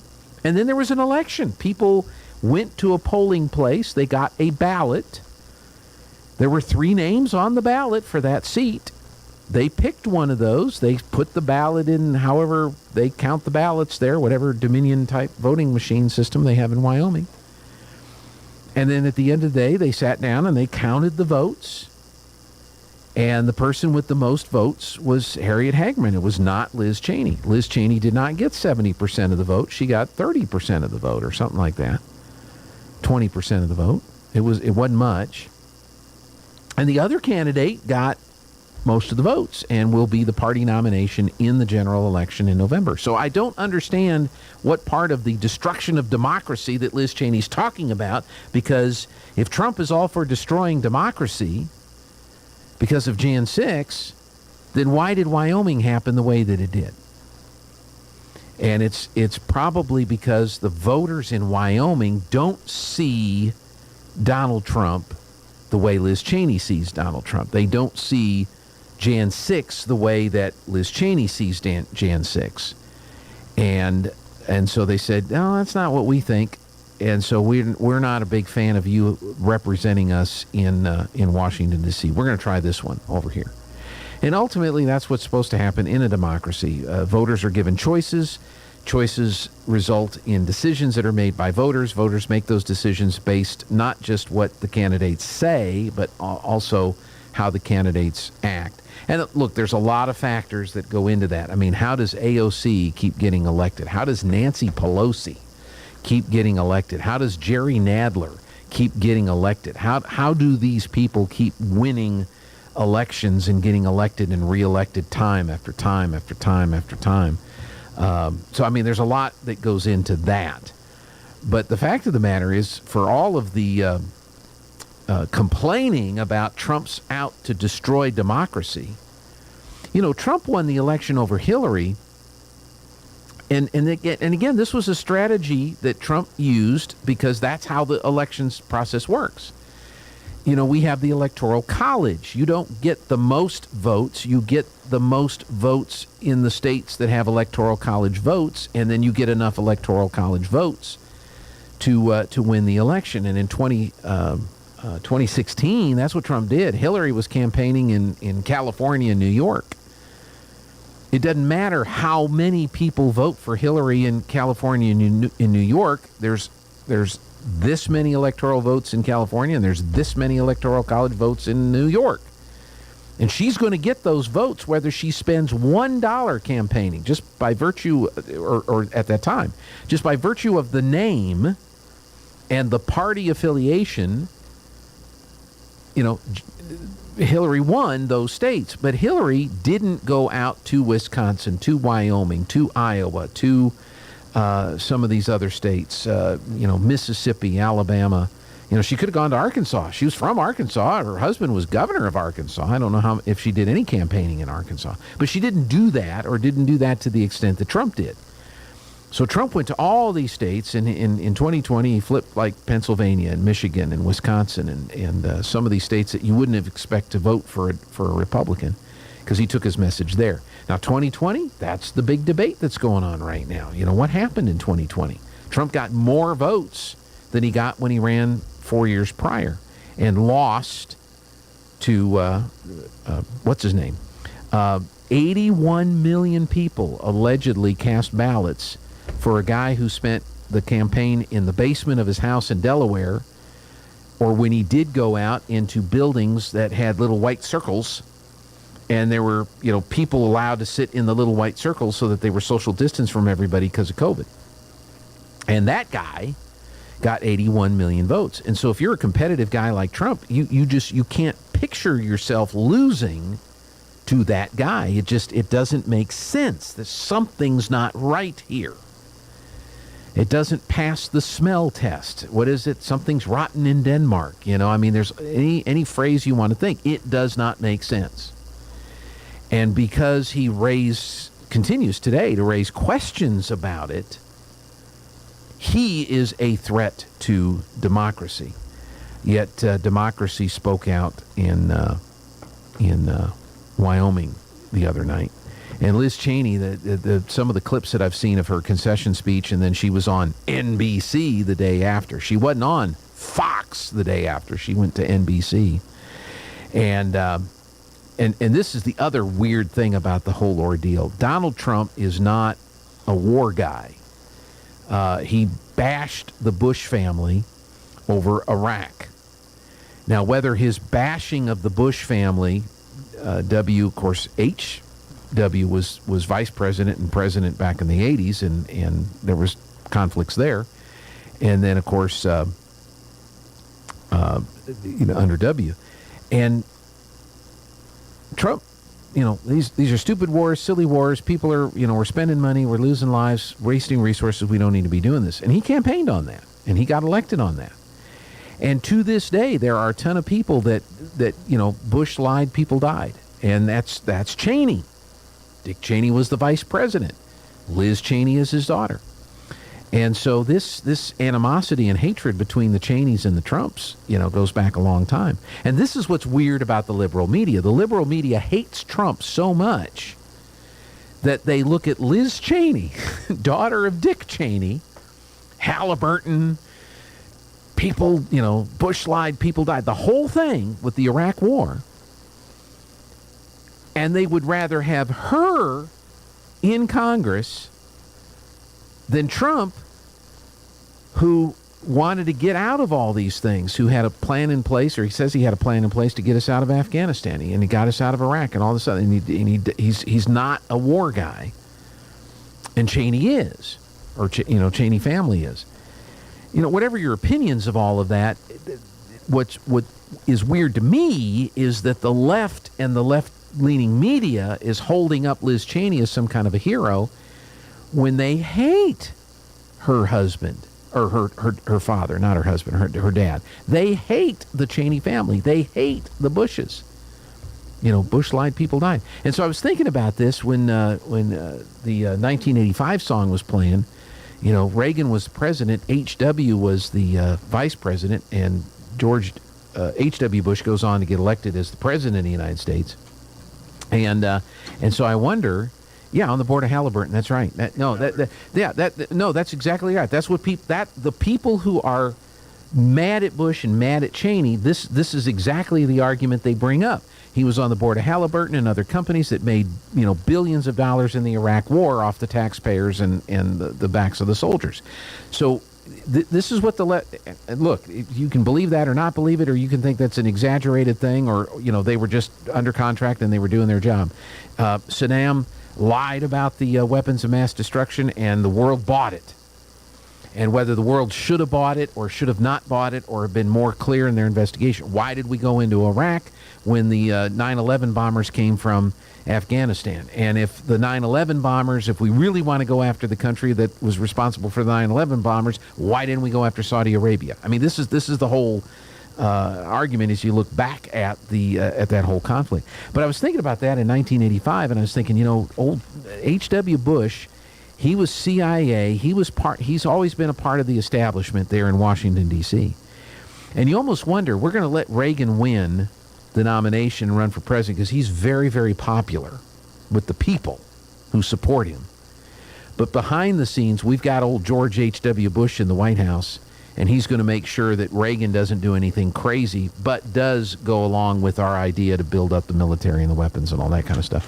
You look back and you go, I wonder how much of that might have been a part of why because the establishment hated Reagan. The establishment Republicans hate Reagan. They looked at him as an old, retired actor buffoon. They hated Reagan.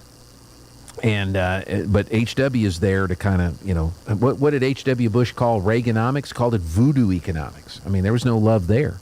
Anyway, they become vice president, president. Bush runs for president, gets elected president, screws that up. Bill Clinton gets elected. Well, now you got the Clinton family getting involved in running the Democrat Party and everything that goes on with that. So, ever since Clinton got elected president, it's been Clinton, Bush, Clinton, Bush, Clinton, Bush. And then you had Hillary, Trump, and all that kind of stuff. So with Liz Cheney going out, some people think maybe this is finally the Bush dynasty, the Bush Cheney, that wing of the Republican Party is finally being relegated to a less prominent role in the Republican Party, in the establishment. I don't know. It's kind of an interesting thing to think about. But yeah, the Cheney family, and Jeffrey handed me the note here, the left hates the Cheneys because of this claim that Cheney's on the board of Halliburton. He's the vice president. That's why we launched the war in Iraq.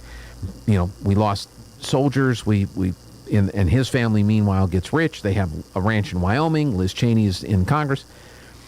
But the left loves Liz Cheney. And I'm like, wait a minute. 6 months ago, you hated her guts because of the Halliburton and the war and the people lied and, Bush lied, people died thing. But now you love Liz Cheney. And so that to me, that's the most interesting observation in this whole thing is the media and the left, reacting the way they're reacting to Liz Cheney getting beat in a democratic process and all of that. It remains to be seen. The other big story they're following now is they're having a hearing in the judge. A couple of big media outlets and some other folks want the affidavit that led to the search warrant that led to the search at Mar-a-Lago last week. And a lot of people, again, in the establishment in the swamp, no, you can't release that. That's going to compromise our investigation. And I hear that. It's going to compromise our investigation. And I'm like, investigation of what? I am sick and tired of you investigating the Trump family. Drop it. Leave it alone. It's done. Well, this is going to compromise our investigation. No, it's going to expose the idiocy of your investigation and how stupid this whole thing has been from the Jan 6 to the impeachments. That's one possibility as to why they're not wanting the affidavit to be released. Is that, because the Durham probe was going to get to the bottom of that. That fizzled out and turned out to be a less than successful endeavor. So it would be kind of curious. And then Jeffrey Epstein's former attorney, who's now a judge, is the one that approved the search warrant and is having the hearing on the affidavit request. Something's not right. Something's not right. So, all right. Hey, Jeffrey, I'm going to take a break. Is that okay? All right, we're going to break for some news still to come this hour. Carol's going to be here from the Senior Center. We've got some pictures to show you on the radio. That's all coming up next here on the Good Morning Artesia radio show. Now for your Pecos Valley News Update. I'm Jared Cirillo. Starting this week, the New Mexico Department of Transportation will begin making modifications to the US 62 180 stretch along the Baton Memorial Bridge in Carlsbad. The modifications are being made in anticipation of quickly restoring two-way traffic to the southern portion of the bridge. The westbound lanes were closed earlier this month after it was observed some deterioration on the north side of the bridge. The south side of the bridge, which is a separate structure, has remained open for eastbound traffic. Westbound is currently diverted to New Mexico 200.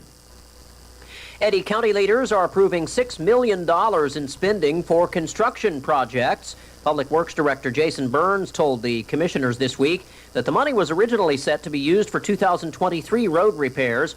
He requested the funding to go ahead and get started on the West Loop Road project, which is total an $11 million project. Meanwhile, commissioners also shifted $3.5 million from the General Use Fund for chip sealing work on roads. You're up to date. I'm Jared Cirillo. It's time for the Eddy County Sports Report. While most of the New Mexico high school football teams will get started tomorrow night, the Loving Falcons will get started tonight playing at the Carlsbad Junior Varsity. That starts at 6:30. Now, it was not a banner year for the Falcons last year. They were 1-9, the lone victory coming over a Mescalero. But the good news is a lot of these guys are back. We're going to say that's good news, and these guys were very young last year. Caleb Rodriguez, junior quarterback, he threw for 962 yards as a sophomore. Drew Waleto, he was a sophomore last year too, 609 yards rushing as a running back. Amari Benavides, 486 yards receiving. He's a senior now. And Kaisea Lujan, sophomore last year, led the team with 45 tackles. The Sports Report brought to you by DSI. Call DSI for all your office technology needs. I'm Eric Butler at KSVP Radio, AM 990. I'm Lou Dobbs. Stocks lower after mixed earnings. More retail reports coming today. Recession-proof Apple outpacing technology competitors. Those stories next. A recession may be ahead. Retirement accounts especially vulnerable. If you want to protect your future, call the precious metal dealers at American Hartford Gold. They're the highest-rated firm in the field with an A+ rating and thousands of satisfied clients. They'll suggest ways to protect your savings and retirement accounts by diversifying your portfolio with physical gold and silver. All it takes to get started is a short phone call, and they'll have physical gold and silver delivered to your door or inside your IRA or 401k. Tell them Lou Dobbs sent you. They'll give you up to $1,500 of free silver on your first qualifying order. So call them now. Call 866-611-1277 or text Lou, L-O-U, to 998899. Again, that's 866-611-1277 or text Lou to 998899. Wall Street's winning streak broken after yesterday's mixed retail data. The Dow Jones Industrials fell 171 points. The S&P lost 31. The Nasdaq down 164. BJ's Wholesale Club reporting second quarter earnings today. While the company is forecast to beat Wall Street targets, investors will be looking more at the full year outlook. Over the past 3 months alone, BJ's has improved its forecast 11 times. Walmart targeting a 6% revenue increase for Ross stores. Higher inflation typically bodes well for discount retailers. Apple bucking the recent downtrend in technology. The stock is up nearly 28% for the quarter and down only 1% so far this year. That's outpacing other big tech companies and by a lot. Amazon down 15%, Alphabet down 17% year to date. Apple expects its sales to rise with the new iPhone 14 coming next month. Please join me 3 times each weekday right here on this station. This is the Lou Dobbs Financial Report. Hey, we're back on the Good Morning Artesia radio show, and where is it? It's right here. Hey, Big O Tires celebrating their 60th anniversary with a special sale right now. Get $100 instant savings when you buy a set of 4 select Big O Tire brand tires now through August 21st. Visit your neighborhood Big O Tires in Roswell on North Main and on National Parks Highway in Carlsbad. All right, let's see. We do the weather forecast. Yeah, look at that. Cloudy skies, kind of drying up out there. Maybe the rain has stopped for a little while, Steve. I'm meteorologist Steve Hamilton with your Pecos Valley weather. We've got a pretty decent chance of showers and thunderstorms today with that moist air from the monsoon working its way into eastern New Mexico. A few of those thunderstorms could have heavy rain, especially this afternoon. We'll hit the mid-80s. Scattered showers overnight are low near 70, and then more showers and thunderstorms are possible again on Friday. Rain looks likely through the weekend. That's your latest forecast. I'm meteorologist Steve Hamilton. Cloudy skies, 70 degrees out there. Still a chance we'll see some rain this morning. About a 40% chance in the 9 o'clock and 10 o'clock hour. And there's a chance of rain tomorrow. More chance on Saturday. Gosh, I hope we don't get a bunch of rain tomorrow for the football game. We're supposed to have some rain overnight and into the morning hours again. Well, if it rains, bring a raincoat. We're not fair weather fans, are we? Come on. 70 cloudy here in Artesia, New Mexico. We've got the humidity at 95%. Dew point is 69. The winds are out of the northeast at 3. Pressure at 30.01 and rising. Air quality is 49. We have good air quality. We had a high yesterday of 87, overnight low of 67. 1 year ago, our high was 86 and our low was 64. Minimum 4-inch soil temps are between 80 and 81 degrees. 44 1/100ths of an inch of precipitation in the 24-hour period that ended at 7 this morning. Brings our total for the year, you ready? 4.78 inches of rain. 4.78. The sunset will be at 7:39. The sunrise will be at 6:23. Carlsbad, partly cloudy and 70. Cloudy and 71 in Roswell. Partly cloudy and 70 in Hobbs. Mostly cloudy, 71 in Albuquerque. Cloudy and 61 in Santa Fe. Mostly cloudy, 54 in Cloudcroft. Mostly cloudy and 60 at Ruidoso. 71 in Las Cruces. 68 and sunny in Farmington. Partly cloudy and 52 at Red River. Clovis, cloudy and 68. And then over there in Lubbock, Texas, cloudy skies and 67 degrees. Artesia, cloudy and 70. All right, let's see what. We're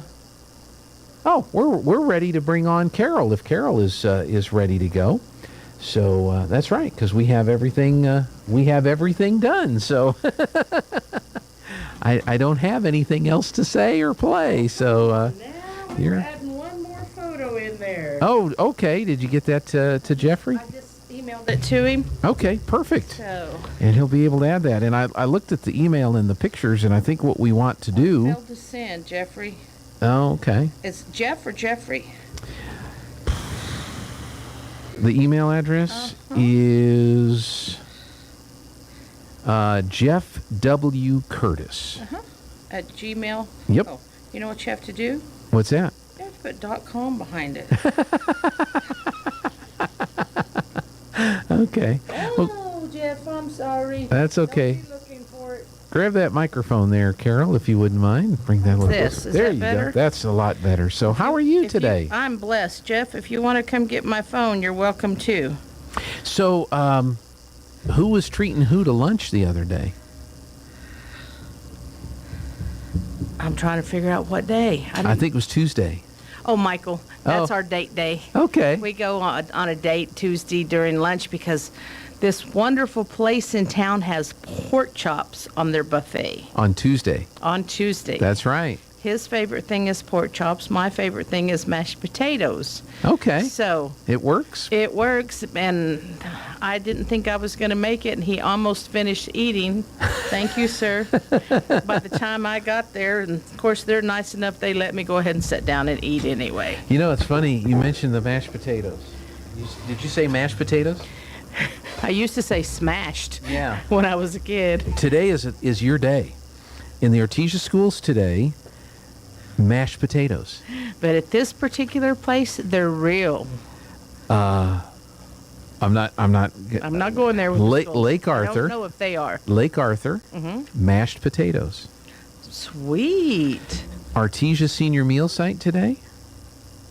Open-faced turkey sandwich with gravy, mashed potatoes. And my husband says that's real good. It doesn't, you know, some people are like, what? But he said it's really good. Oh, open-faced turkey sandwiches with gravy? No, See, we grew up eating sandwiches that way with brown gravy on them. Exactly. Exactly. Yeah, we did the same thing. So today is your day. Anywhere you go, if you go to those places. Well, I'm going home, and there's no mashed No potatoes, mashed at home. Well, let's see. Where would you like to begin? Did you want to start with the pictures first, or did you want to get into the? We can end with those pictures. How's Okay, that? very Let's good. remind everybody they're already gathering down there this morning for painting class. And I didn't get a chance. I was outside in the garden when I looked up, and it was time for me to head this way. And so I go dashing through the building. So I didn't even get to ask them if they're doing something special. Oh, Or okay. if they're just there early. It's always something special, because if they're not doing a class, you can do something special and somebody will help you. Okay. That's what's so cool back there. Your medium is of your choice. Watercolor, oil, pencil, colored pencils, magic marker. We have an individual that does with magic marker. Probably crayon for me. Hey, there's some pretty creative things you can make with crayon. I know. Melt. Now, I'm the traditional color book crayon person. That's about as creative as I can get. Even on the computer, Betty Jo Allen, who's one of the instructors there, her granddaughter's going to college. Mhm. And if you catch it on the day that she comes to visit, she's doing her artwork on the computer and can show you. You know, she's not going to have time to teach you, but she can show you what it's like to do your artwork on the computer. Wow. Pretty fancy. She Yeah. does an excellent job. So come out. The painting class is already there. And remember that this afternoon they can stay open art studio. Line dancing beginners will be shortly at 9:30. Bridge will be there today. They know that group that's coming. And then Swedish weaving and Texas Hold'em.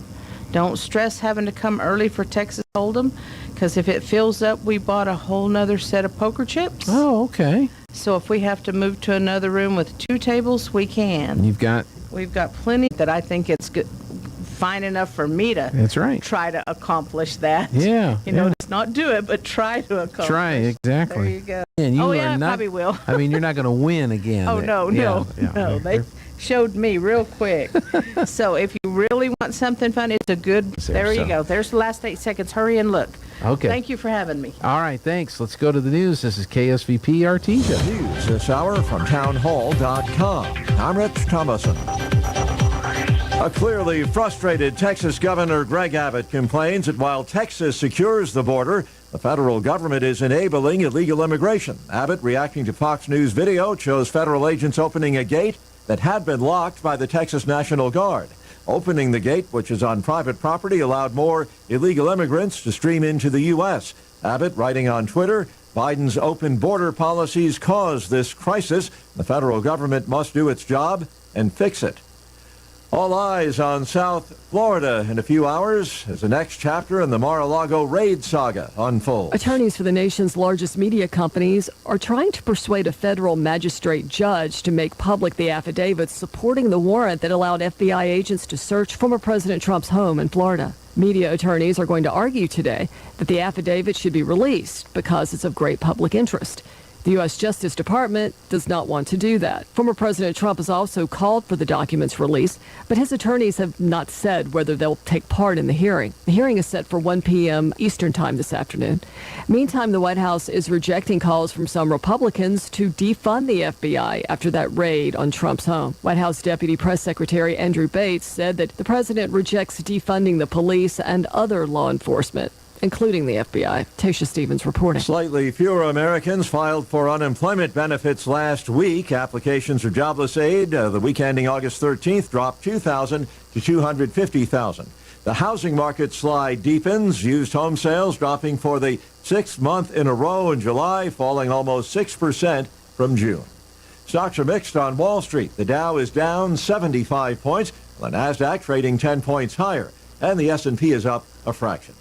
More on these stories at townhall.com. Charlie Dombeck here from Key City Capital. As a practicing CPA for nearly 30 years, I have found that 80% of your ability to grow your wealth is dependent upon two factors: taxes and investment performance. At Key City Capital, we improve investment performance by diversifying capital into off-market investment opportunities in passive rental real estate and alternatives like asset-backed lending. We recover dollars that clients unnecessarily pay in the form of income taxes, creating a lifetime annuity of savings. We are a sponsor of passive, affordable single and multifamily residential rental investments, which are located in Sunbelt landlord-friendly states. These investments are the top choices in a rising interest rate and inflationary environment. They represent a store of value, protecting your capital from market volatility. Learn how we at Key City Capital can help you ultimately grow your wealth rapidly. Connect with me at keycitycapital.com or give me a call at 817-912-1569.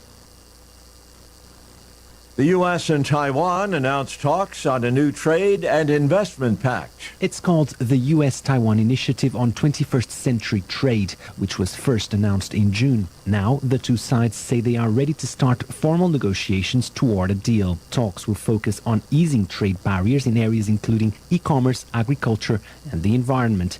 Trade between the U.S. and Taiwan was worth nearly $106 billion in 2020. Today's announcement comes at a time of heightened tensions in the Taiwan Strait. Earlier this month, a visit by U.S. House Speaker Nancy Pelosi sparked a strong reaction from China, which responded by holding its largest ever military drills around the island. That's a BBC's Joel De Silva. Authorities in Chinese-controlled Hong Kong say 29 of 47 pro-democracy activists charged with conspiracy to commit subversion have pleaded guilty. News and analysis, townhall.com.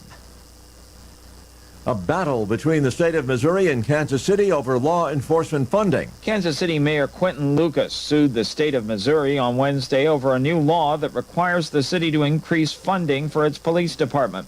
The lawsuit filed in Jackson County is the latest salvo in a lengthy dispute between some city leaders and GOP state officials over funding for the police department. The law says Kansas City must increase its funding for police from 20% of its revenue to 25% of its revenue. Lucas claims the city could have to reduce funding for other government services by more than $38 million if the law is enforced. Keith Peters reporting. Former Trump advisor and personal lawyer Rudy Giuliani spent hours yesterday before a special grand jury in Atlanta. A panel investigating possible illegal attempts to influence the 2020 election in Georgia. More on these stories at townhall.com. I know what you're expecting to hear right now, the announcement of today's KSVIP. Well, I don't have a name for today, and I need your help. If you know someone who needs to be recognized for being a very special person, call right now, 746-2751. Ask for Tana and schedule a KSVIP. Your special someone will be recognized at this time all day long on their day, and they'll receive a flower courtesy of Lovebud Floral in Artesia. So call today and schedule your KSVIP.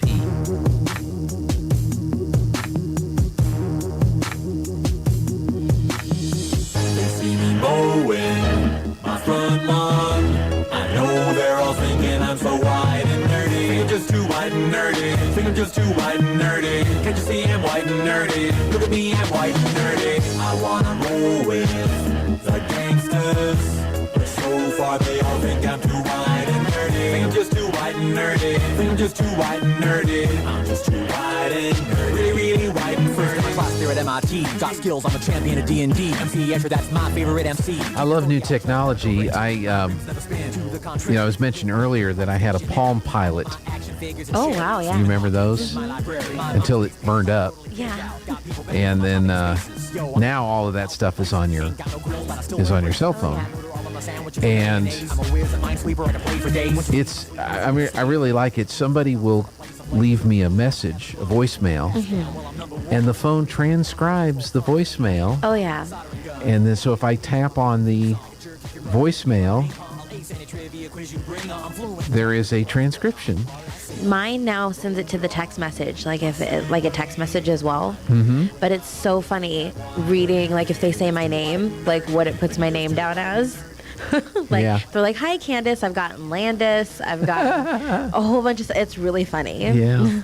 Well, and there was an update that was done either to Apple or Chrysler. I used to have it to where texts would be read aloud in the vehicle. Yeah.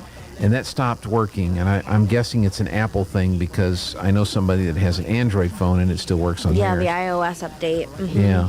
But I think there's another vehicle that I know of that it does work. And so when that happens and you know they're driving, that's when you send them nasty text messages. Oh my gosh, that's hysterically funny. And then the car just automatically in that awful robotic voice. Oh my goodness. Yes, I have done that. So anyway, that's the mind of a teenager, I guess. Oh, that's funny. Candace is here. We're going to talk Ocotillo in just a minute, but right now let's see what's happening with the weather. Steve, are we going to get any more of this stuff? White and nerdy. Holy cow, I'm white and nerdy. I wanna. I'm meteorologist Steve Hamilton with your Pecos Valley weather. We've got a pretty decent chance of showers and thunderstorms today with that moist air from the monsoon working its way into eastern New Mexico. A few of those thunderstorms could have heavy rain, especially this afternoon. We'll hit the mid-80s. Scattered showers overnight are low near 70, and then more showers and thunderstorms are possible again on Friday. Rain looks likely through the weekend. That's your latest forecast. I'm meteorologist Steve Hamilton. Like you send a text to somebody that you brought the scenario up, you're in a car with someone and somebody else who's not in the car with you sends you a text or a text about that other person that's in the car, and then the car reads it out. Are you with that idiot? Oh yeah. I cannot believe what she did in the meeting today, or whatever it is, and that person's like, Yeah. We're not suggesting that you do that, folks, but you probably shouldn't. Yeah, it would be funny. It would be funny, but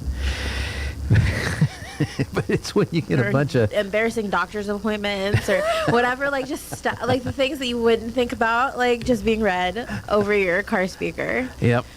Oh, who hasn't done that? That's my question. So Candace is here from the Ocotillo, and good to see you. We've got some shows coming up here. We do. We are really excited about the shows that we I have. just got a coming up. text. Surely not. You would not do that. Surely, yes, he has. And don't call me Shirley. Yes, that's really funny. Now I wish I knew someone who, like, just to do it. I would do it. My off topic real quick. My family, my mom and her sisters, like, were really close. Mm-hmm. But like PC isn't like a term that you would use for our group. So I could only imagine if we would get going, the text messages that would go boop boop boop across the phone. Oh my gosh, I couldn't even, like, I would have to have my volume turned down. Like, it was just me. Not be good. Hey, we're pulling off. We cannot drive Hold under on these. a second. We can't drive under these conditions. We're going to have an mess. accident if we do that. So. But yeah, so no, we have some really great shows coming up that we're looking forward to. Specifically being that starting in September, on the 3rd, we have the mariachi coming in. And they are, we're real excited to have them. They're coming through because they are in a partnership with the Florico in Roswell. And they couldn't bring them out, so we're bringing them out. So they do have a couple performances with them during the weekend, the 2nd and the 3rd, but their big performance is going to be at the Ocotillo Performing Arts Center. Okay. And tickets for adults are $40, $15 for K through 12. If they're younger than that, then they're lap sit usually, and we don't charge a fee for them to come in. And we're just really looking forward to having people come out and enjoy a mariachi. And even though it's 15 days soon, it is in honor of Hispanic Heritage Month that we're bringing them out as an effort for us to do more towards the wonderful Hispanic heritage that we do have, especially in this end of the state. Okay. And mariachi is a huge part of that. It is. It is. So who is the band that is coming? So it's if I butcher I'm this, sorry. I apologize in advance. It's Mariachi Garibaldi de Jaime Cuellar. Okay, I was going to type that into a YouTube search bar, but I'm not. They going do. If you do, go to our Facebook page and Go the to your event. Facebook page, okay. I did post. They just recently performed with Camila Cabello. Okay. So I post in the discussion. There is a post with the music video. Okay. Of them. So that's a really good kind of recent, really popular thing that they did. I think the song was La Buena Vida. This is a newer computer, and so I have to log into Facebook on this machine here. And I didn't bring I don't have my iPad with me, but I was going to try to bring it up here so I could play it over the radio. But yeah, next time. Next time. Cool. We'll talk about it next time. But yeah, Okay. so they're we're real excited to have them coming in, and then following them the next weekend on the next Saturday, and not in Hispanic Heritage fashion, but if you love them anyway, it's our Beatles tribute. Yesterday, the Sir Paul McCartney endorsed Vegas show is coming in, and we're real excited to have them on our stage as well. Okay, and I'm trying to find them on YouTube too. I bet they are on YouTube. BATLES tribute. It's yesterday. Tribute band. Okay, I bet this is it. Well, they have a website. This took me to the website. Is this it's the picture with Paul McCartney on it? Is that the? Yeah, that's them. Okay, that's them. Excellent. So, and those tickets are available online. How much are those tickets? I do believe they're $35 for adults and $15 for K through 12. Okay. Thinking of all the numbers I have in my brain right now. So let me play a sample here. This is a hard day's night. It's been a hard day's night, and I've been working like a dog. Okay, that's it. Before I get banned by Facebook. YouTube. And I do, that's the tribute band. Yes, that's the tribute band. Yeah. And I do have a correction. It's $40. It's $40 for okay. adults, $15 for K through 12. I'm going to try this one. This song here.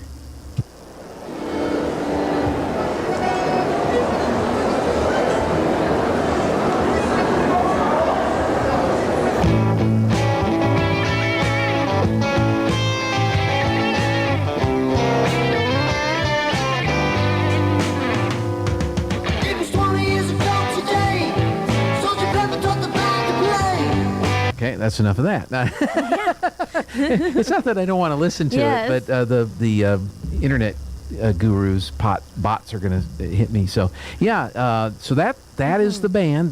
Paul McCartney is supports them or has endorsed them, and so that group is coming to Artesia. Yeah, Okay. and they had been here, I want to say, maybe 8 years ago they'd come through, Mhm. and so they're coming back through. So they're real excited, and I'm looking forward to having them too. And then following after them on the 20th, which is a Tuesday, we have Quarteto Nuevo, and they're a quartet, and that's also in honor of Hispanic Heritage Month. They've been, I think they've either been here before, or we were going to bring them in, and then COVID hit. So, you know, stuff. But they will be doing an outreach that day for the school children, which we're really looking forward to for them. So. Okay. So do they a cappella? They have instruments? They have instruments. They're a quartet with, it's easier if I bring them up. Sorry. And it's how it sounds, Quarteto Nuevo. Okay. Well, that doesn't help me. I can't spell in English. Oh, goodness. Arteeto, right? Yes. Nuevo. EVO. Okay. Yeah. So they merge Western classical, Eastern European folk, Latin, and jazz. Mm-hmm. And I'm excited. Yeah. So especially because it's not as popular in Artesia, but jazz music just has a feel. Okay. And I feel like it's really something that... So this is a jazz band. Yeah, Okay. and they give it like a jazzy feel, but they combine all of those aspects between Western classical, Eastern European, Latin, and jazz. Like they combine all of them. Okay. And so I'm real excited to have them come through. That's great. The YouTube that's coming up, apparently this is a style, or I mean, it's referencing an album from 1967, but that's not, that may not be them. So Yeah. we'll have to, is there a different? Let's see. If you go to their actual website, Yeah. their videos. Okay, so I need They- to go to their actual website. Yeah, if you put them in, just put the name into the Google, it's like the first one. And then it will bring up their website. You can go to their videos. They have a video page. Okay. So is this it right here? I'm sorry, I got the monitor. I can't swing it over. That's not it, or am I spelling something wrong? Oh. N-U-E-V-O. Well, no wonder I'm finding the wrong thing. I even showed it to you, Gene. I know you did. How did you? I know you did. There they are, yeah. So is this it right here? Yeah. Okay. All right. This is them in 90 seconds. So we're going to listen to this. Unless commercials come on.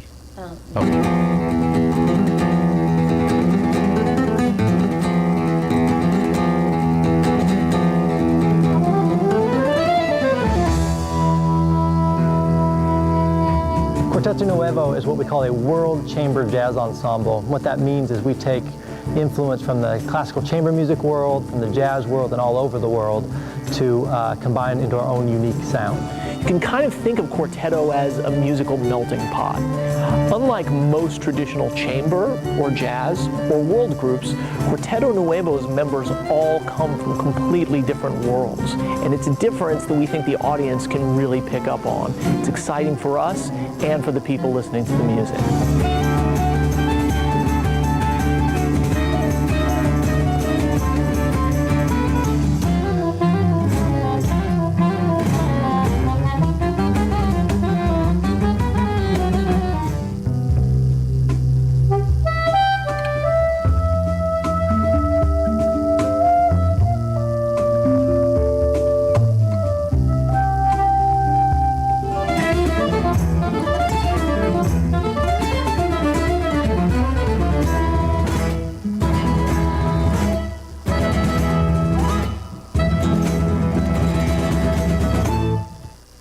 See, I'm glad we played that video because when you said Quarteto Nuevo, that is not what I pictured. Yeah. The music that they or the style of band that they were going to Yeah. be. So I'm glad we found that. And I can't wait to hear them in the auditorium. Yeah. The acoustics will be great.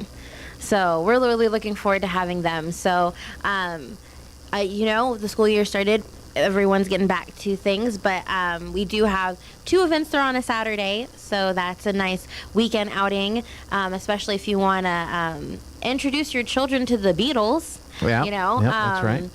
My little brother is 13 and has no understanding of musical depth past the last 5 years. Well, a lot of people are like that. That's not unusual.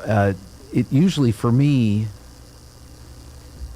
you realize how old you are. I don't know if I told you this. I was in Roswell the day that they announced that Olivia Newton-John had passed away. Mm-hmm. And so I got the text, and I was with a younger person, and I said, "Oh, that's sad. Olivia Newton-John died." And he said, "Who?" Yeah. Well, and the reason why I bring it up is because my parents love music. Yeah. And so they listen to all sorts. Yeah. And he refuses. It's not even when I mean it, it's not that he's not old enough to have the exposure. He has the exposure and doesn't appreciate it at all because he's so used to the way the things sound that he doesn't understand that they didn't have all the auto-tuning and the different things that we do now. Thank to make, goodness. Yeah, to make, I feel like a lot of the music sounds the same. And so a lot of the bands like that, rock the world, like the Beatles, they created a unique sound that was them, that wasn't anybody else. And I feel like the younger generation needs a little bit of that exposure. Yeah, so that's a great idea, and so those tickets are available online now, as well as the Quarteto Nuevo. Which sounds fantastic. Oh yeah, I'm real excited about them. I cannot wait to just sit and enjoy them being at the theater. Yeah, well, I'm glad we pulled that up and played that because again, you say the name, and I had no concept of who they are, of what they play or the style of music they play. So so we are looking forward to having both out. Quarteto and the Mariachi come from the same agency, so we're looking forward to having them. And their tickets are $35 for adults and $10 for K through 12. Right, and you're right about the Ocotillo. The acoustics in there are just fantastic. Oh my goodness, yes. There's not a bad seat in the house, and the amount of people I randomly come across that are like, "Yeah, I've lived here my whole life and I've never stepped foot in there. I didn't know this was here." And then they're like, "Wow, this is really cool." Yeah. I really encourage people to spread, if you know about us and you've been there, just tell people. Even if you're like, "Ooh, that's not a show that I'm interested in," spread the word around because there's a lot of Artesians who have been here for years and still not come by the Ocotillo. Yeah, not to be insulting to anybody. It's that building with the sign on the front of it. Yeah. Really large sign on the front. And the marquee that makes people think we're Subway, even though we put the addresses of the Subways. It used to just be the Subway logo, and we love the Subway here. They advertise on our marquee, that's why. Absolutely, yeah. But now I was just like, we'll put the addresses with it. Uh-huh. No, it did not work. People still think there's a Subway, and they're very disappointed and hangry at me when they walk in hungry and I don't have a Subway. So I apologize. But we have a Sweet Confections. We have Sweet Confections, but they usually come in and Sweet Confections is closed by then. It's usually towards after 2. Well, it sounds like you need a deal with, I can't remember, the name is... Pam. Yeah. Thank you. At Subway to just get, bring over a little heater with some sandwiches in it. Oh my gosh, yeah. I don't know something. It's just really funny. Yeah. So, and they come in and they say, "Well, is this Subway, right?" "No, not really, but we do have a sandwich." Here's have a sandwich. Yeah. So we have that, and we also have ready our booklets are still in printing. Okay. But our membership structure is ready. So once our booklets are printed, membership and sponsorship, you can pick them up. But we have that going too. So if you just want to support the Arts Council so that we can continue to do the art education and the art outreach that we do, that's a good way to help support us is through membership. Yeah. Now, the other big event that's coming up in October is the Art in the Park event. Yeah, we have Art in the Park. And you have some stuff with Our Lady of Grace Fall Fiesta, too. Fall Fiesta. But the Art in the Park, now is the time if you want to have a booth or if you're interested in being a food truck vendor. or something. Yeah, so vendors are rushing in. So we're getting them kind of daily. The applications are getting in, and it will be at JC Park again. I know that some people really liked it at Central Park, and I love and cherish that park, but we outgrew it, Mhm. which I think is wonderful. I think just to think about it not as in, oh, well, that's where we've always done it, but look at, we've gotten so big that we've outgrown a park. Right. So let's outgrow another one. Yeah. I think that's the wonderful challenge, and giving vendors and patrons room to be. We had so many vendors packed in that people just try to get around each other, and especially with we're trying to be more mindful about keeping space between us and people and all those things. Having a bigger space to do that is also really helpful. Yeah. And we're looking at bringing out some more acts again to put on our small stage. The band's going to be there doing their infamous cakewalk. That's right. And we hope to double the number of food trucks we have this year, so that way there's more food for everybody. Yeah. Well, that's so. If you want to get, if you want to be a vendor or get a booth, Yeah. be an art.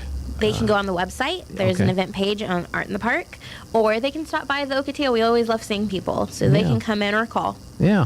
The schools are trying to do the online ticket sales Mhm. for the sporting events.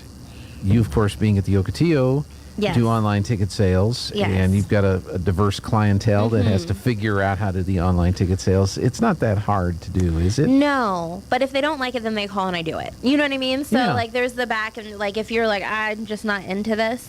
The only thing I know that is lamentable is that we don't have the paper tickets anymore. And while it is more cost effective for me not to have the paper tickets, I do understand the people who collect them missing out on the paper tickets. Yeah. But yeah. It's been a lot, especially usually if it's the force of Candace, the one. It is so much easier not having to deal with 100 tickets. Yeah. No, in no, I paper. And so we're looking forward to it. But I do have customers that have been with us for years, and they're like, Candace, I'm just gonna call you, and that's more. You're more than welcome. That's fine. Just Yeah. call me. Yeah. And you'll take Mhm. care of We'll it. take care and of it. Get them their seats and their Yes. tickets and all that good stuff. So. Yeah. Well, And good. so- Well, and is there then anything else? Just Fall Fiesta. Fall Fiesta, okay. All of your usual favorite food, because people go out there for the food. There's a booth that has the green chili cheeseburgers. Yes. That everyone loves. Yes. Yes. Yeah, and I'm looking so forward to that, and nothing else, just the green chili. just the cheeseburgers. And I'm trying to pull it up. I get so many conversations going, but we will have 6 musical acts. Oh, wow. Okay. Yeah, this year that we're looking forward to. And they'll all be in the park. And they'll be in the park at different, Guadalupe Park. Okay. So we have on the 17th, O Guapo Cuestión del Tiempo. And again, if I butcher these, I'm sorry. And then Al Hurricane Jr. Okay. And then The Al Hurricane. yes, the Al Hurricane Jr. Yeah. And then Si Norteña. Okay. On the 17th. And then on the 18th, Resonia Zia. Or Resonan Zia. I'm sorry. And then Maldad and Adolfo Urias. Okay. And so we have, between the weekend, a lot more music for people to come out, enjoy, and dance. There will be the usual games for the kids. And the Arts Council will have an art booth this year. Mhm. And there should be 2 contests. One jalapeno eating contest on the 17th at 6 p.m. and then a pie eating contest on September 18th. Okay. So if you feel like that's what you're going to want to do, you'll sign up at the gazebo during the day and then come back during the I time like of the pie. contest. I guess we're going to see Gene at the pie eating contest. And I like jalapenos, but I like watching other people eat the hot jalapenos. So you'll watch the first one, join the next one. Join the next there one. we go. There yeah. you go. All right. Well, Candace, thank you as always for coming in. Yes. And go to the website, folks, the Artesia Arts Council. Website or our Facebook page, Artesia Arts Council.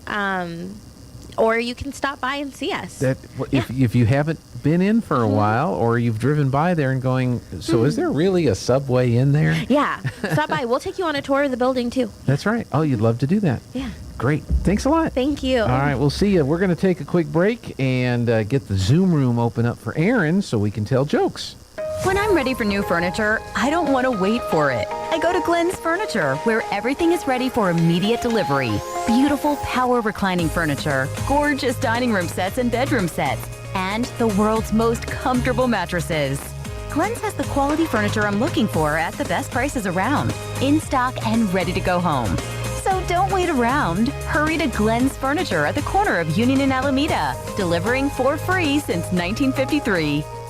Gene Dow here for Rebel Daughters Barbecue. Why is Friday so special? Well, it's Friday, of course, but it's also the day Rebel Daughters Barbecue is available in Artesia. Brisket, pulled pork, and ribs, all cooked to perfection. And the sides. I can't stop talking about Rebel Daughters burnt-end beans, the best you will ever taste. Order a half-pound, plate, or sandwich, and the prices very reasonable. So make Fridays even more special with Rebel Daughters Barbecue, serving 11 a.m. until the food runs out. 1416 South 1st in the old Weiler Welding Shop in Artesia. Did I mention the burnt-end beans?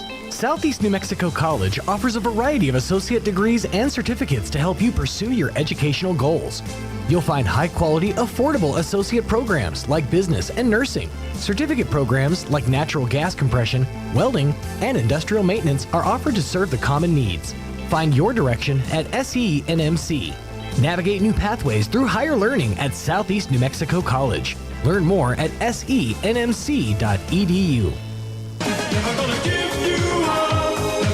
So, of all the things that I talked about this morning, a wide range of topics, the one thing that Aaron picked up on, the one thing that I said was one day we were sitting in my office and we all said, "What's that smell?" And so you have a whole bunch of "What's that smell" video clips on there. Yeah, I thought that would be a great thing to include in today's... Oh, you even got Mr. Bean. I think he was checking his breath before he met the Queen. That's that episode. I remember that episode. And he in the series he had a girlfriend. Oh no, not Biden.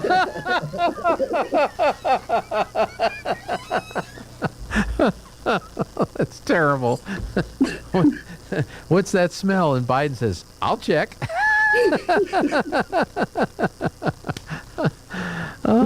Have we seen or heard Biden lately? Has he been anywhere around? He was talking when he signed that bill, the Inflation Acceleration Act. Yeah. He was talking on air. I changed the channel, so I didn't hear him. But did they hide him, send him off somewhere and hide him again? He's not out, is he? Not to my knowledge. That's what I thought.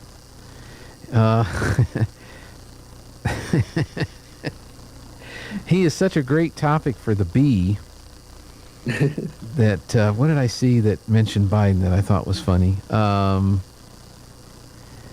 here it is. President Biden sad to hear that nice blonde nurse who follows him around has COVID. and it's a picture of Dr. Jill Biden that's next to him there. Yeah. Oh, and then here's another one you might find funny. There's a picture of Mike Pence. So-called conservative hasn't even been raided by the FBI yet. And he was, somebody asked him, he was doing an interview somewhere, Pence was, and they asked him about his thoughts on the Mar-a-Lago raid and all that kind of stuff, and he kind of sort of said, these attacks on the FBI need to stop. Which was kind of like an establishment swamp position. Response, yeah. Not a... I'm outraged by that. They need to... The proper response should have been, well, they need to come clean. They need to release the affidavit. They need to come clean. And I don't think they want the affidavit released because I think that would finally get to the bottom of the origins of the Russia, the whole cabal that's been, the deep state cabal that's been against Trump for the last 6 years. Yeah. Yeah, and if you don't want to blame the FBI, blame Merrick Garland. He's the one that said he's the one, it's all his fault. So push it up to him. Say, Merrick Garland it's incomprehensible what he did. He should be let go immediately. and he should be charged with treason. There you go. Well, yeah.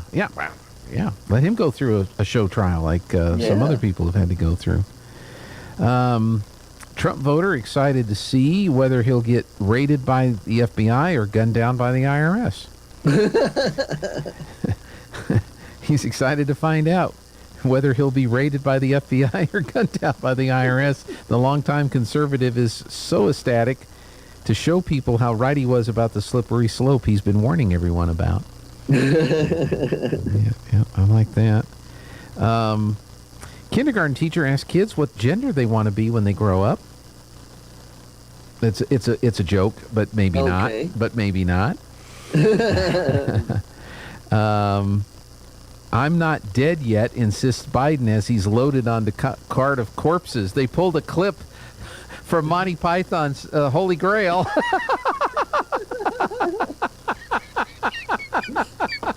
Bring out your dead. And there's Kamala Harris is the one that's putting him, carrying him out. I'm not dead yet.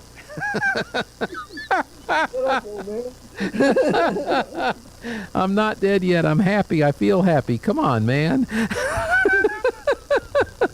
According to sources, Harris gets into a brief argument with the body collector who maintained he had a strict policy to not add living persons to the cart. He said, I'm no biologist, but I think this fellow's alive. I don't own this cart, you know. You're asking me to violate my lease. Witnesses claim Harris laughed a considerable amount throughout the exchange. No, he's dead. Pretty much dead anyway, she said. Or he'll be anyway any moment.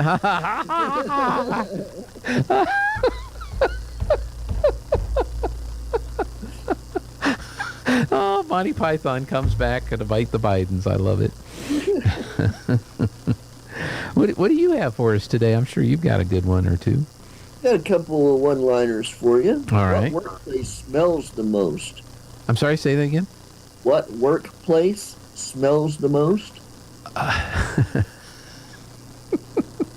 The ear, nose, and throat place. The olfactory. The olfactory. I get it. What's red and smells like blue paint? What is red and smells like blue paint? A newspaper? Red paint. Because all paint. Okay. What does milking a cow smell like? What does milking a cow smell like? Utter nonsense. Dairy air. Dairy air. And there's an exchange between a girlfriend and boyfriend. Mm-hmm. She says, "What's that beautiful scent you're wearing? It smells expensive." Him, "It is. It's gasoline." or diesel. Right. If you start smelling burnt toast, you're having a stroke, or you're overcooking your toast. I don't remember smelling burnt toast at that one moment in time, so it must be the toast. Must be the toast. Yep. Yep. Must be the toast. I've got one more for you if you got time. Sure. A woman smelling strongly of hard liquor wakes up in a police station, dazed and confused. She asks the police officer she sees, "Why am I here?" "For drinking," replies the officer. "That's great," says the woman. "When do we start?" I was going to say, I'll have a double. You know, of all the pictures you have of the people with smells, that one with Biden and the little girl is just, I do not understand that. Why that is not a problem for more people. Yeah, I don't either. There's so many of those that, you know, if you were looking for a definition of a pedophile in the Encyclopedia Britannica, they would have those pictures up there. So yeah, I mean that's crazy. It is. And but hey, 81 million people. Yeah, those 81 million left-wing liberal crazy people. And dead people. Don't forget the dead people. Yes. Yeah. That's the cemeteries have quite a few, and our Republicans just didn't get out the dead vote as much as the Democrats did. Exactly. There was another story. This was a real story I saw on the Fox News app. Oh. Apparently, the Texas Department of Public Safety has been trying to complete the border wall and add security and beef up forces down along the Texas border with Mexico. And there was a fence and there was a gate, and they had a lock on the gate. And a bunch of illegals showed up and couldn't get through the gate because it was locked. So guess who showed up to open the gate? I heard that. The Border Patrol. The Border Patrol shows up and opens the gate. And I'm like, who is in charge there? That is ridiculous. Who gave those orders? And I'm surprised. Well, I guess it was probably for the better, but there wasn't a confrontation between the a standoff of some type. Push them through the gate and lock them on the other side of it. I don't understand what's going on. I really don't. I don't either. It's crazy, and you get D.C. and New York City getting several hundred illegals bust in from Texas, and they're all freaking out. We need federal help. Whoa! I know. It's like, well, so does Texas. Now, New Mexico, apparently we're not. Going up there with apparently we're not doing that here in New Mexico. No. I don't. But MLG taking all she can get. Well, they're just going through here with the fentanyl and all that, and I'm sure she's getting a cut of that on the way. So. Let's hope not. Yeah. But there's one way to let her focus on that industry 100%. Yes. Vote. Turn her out and say, look, now you've got plenty of time. You can go. The cartel's got a spot for you. They've been waiting for your, finish your term, and so you can go public with. Official. Yes, you can go public with your investment in your pot industry. Fentanyl factory. or whatever it is. Well, good. Well, would you like to dig into the report and see what's going on? I would love to. All right. Here's Aaron with your market update. All right. This is Aaron Irving with LPL Financial, member of FINRA and the SIPC, bringing you your mid-morning stock market report for Thursday, August the 18th. The Dow Jones Industrial Average slipped this morning as investors struggled to regain their footing a day after the 30-stock index snapped a 5-day winning streak and a recent market rally appeared to simmer. The Dow slipped 0.19% but remained slightly positive for the week. The S&P 500 rose 0.14% while the NASDAQ Composite fell 0.2%. Retail earnings continued this morning with reports from Kohl's, Bath & Body Works, and BJ's Wholesale. The results offered insight into the health of the consumer. Kohl's shares slid 8% after the company cut its guidance, while BJ's Wholesale jumped after topping estimates. More data released today provided clues into the state of the jobs and housing markets. Initial jobless claims fell to 250,000 for the week ending August 13th, while existing home sales dropped nearly 6% in July. Yesterday, the Dow fell roughly 172 points, snapping a 5-day winning streak as traders parsed through the minutes from the Federal Reserve's July meeting. The central bank remains committed to fighting inflation, but indicated it could adjust its pace of tightening based on market conditions. Investors have been hoping that the Fed might slow the pace of its rate hikes after July's consumer price index reading showed that inflation cooled slightly. Energy stocks moved higher again today as oil prices rose following the release of fresh U.S. crude data. The S&P 500's energy sector was last up 2%, boosted by shares of Halliburton, Devon Energy, and APA, which jumped more than 4% each. The Dow Jones Industrial Average is currently down 17 points at 33,962. The S&P 500 is 9 points higher at 4,283, and the NASDAQ Composite is up 44 points at 12,983. West Texas Intermediate crude is up $2.14 a barrel to $90.25. Stocks of local interest. HF Sinclair is up $1.35 per share to $53.39. Walmart is 41 cents lower at $139.11 a share. ELG Resources is up $3.41 a share at $117.10. And ConocoPhillips is $3.05 higher at $104.42 a share. This is Aaron Irving with Oakley & Irving Wealth Management, serving business owners and energy industry professionals in the Pecos Valley and beyond. You can find us at oiwealth.com or at our offices in Artesia and Carlsbad. You can call us at 575-887-7075. All indices are unmanaged and may not be invested into directly. Securities are offered through LPL Financial, member of FINRA, and the SIPC.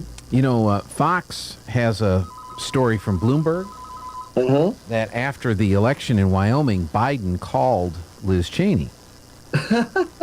And they're not saying what they talked about. I think I know what they talked about.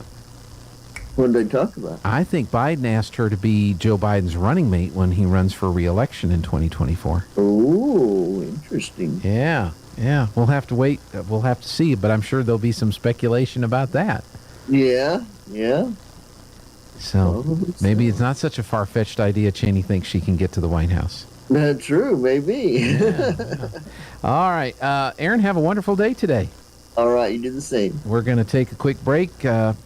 Michael Redmond standing by. Don't go away. Well, the biting bugs and the ferocious flyers are out in force. And if you don't take care of them now, you'll be swatting and scratching all summer. Makes me itchy just thinking about it. Hi, this is Jim Gill from Roswell Seed Company. Whether it's keeping the fleas and ticks off your animals or keeping the flies and mosquitoes away from your barbecue, you got to use the right stuff. And you got to do it at the right time. So come see us now at Roswell Seed Company and don't let the bugs tick you off. Get it? Tick. Holy guacamole! The best guacamole in the Pecos Valley is at La Fonda Restaurant in Artesia. Holy guacamole! Everything is coming in fresh by the truckload. Avocados, green chilies, jalapenos, tomatoes, and onions. The makings of our signature salsa, golden fried chili rellenos, and of course our guacamole. Holy guacamole, what are you waiting for? La Fonda Restaurant, 210 West Main in Artesia, with plenty of parking off Highway 285. Holy guacamole! Well, the biting bugs and the ferocious flyers are out in force. And if you don't take care of them now, you'll be swatting and scratching all summer. Makes me itchy just thinking about it. Hi, this is Jim Gill from Roswell Seed Company. Whether it's keeping the fleas and ticks off your animals or keeping the flies and mosquitoes away from your barbecue, you got to use the right stuff. And you got to do it at the right time. So come see us now at Roswell Seed Company and don't let the bugs tick you off. Get it? Tick.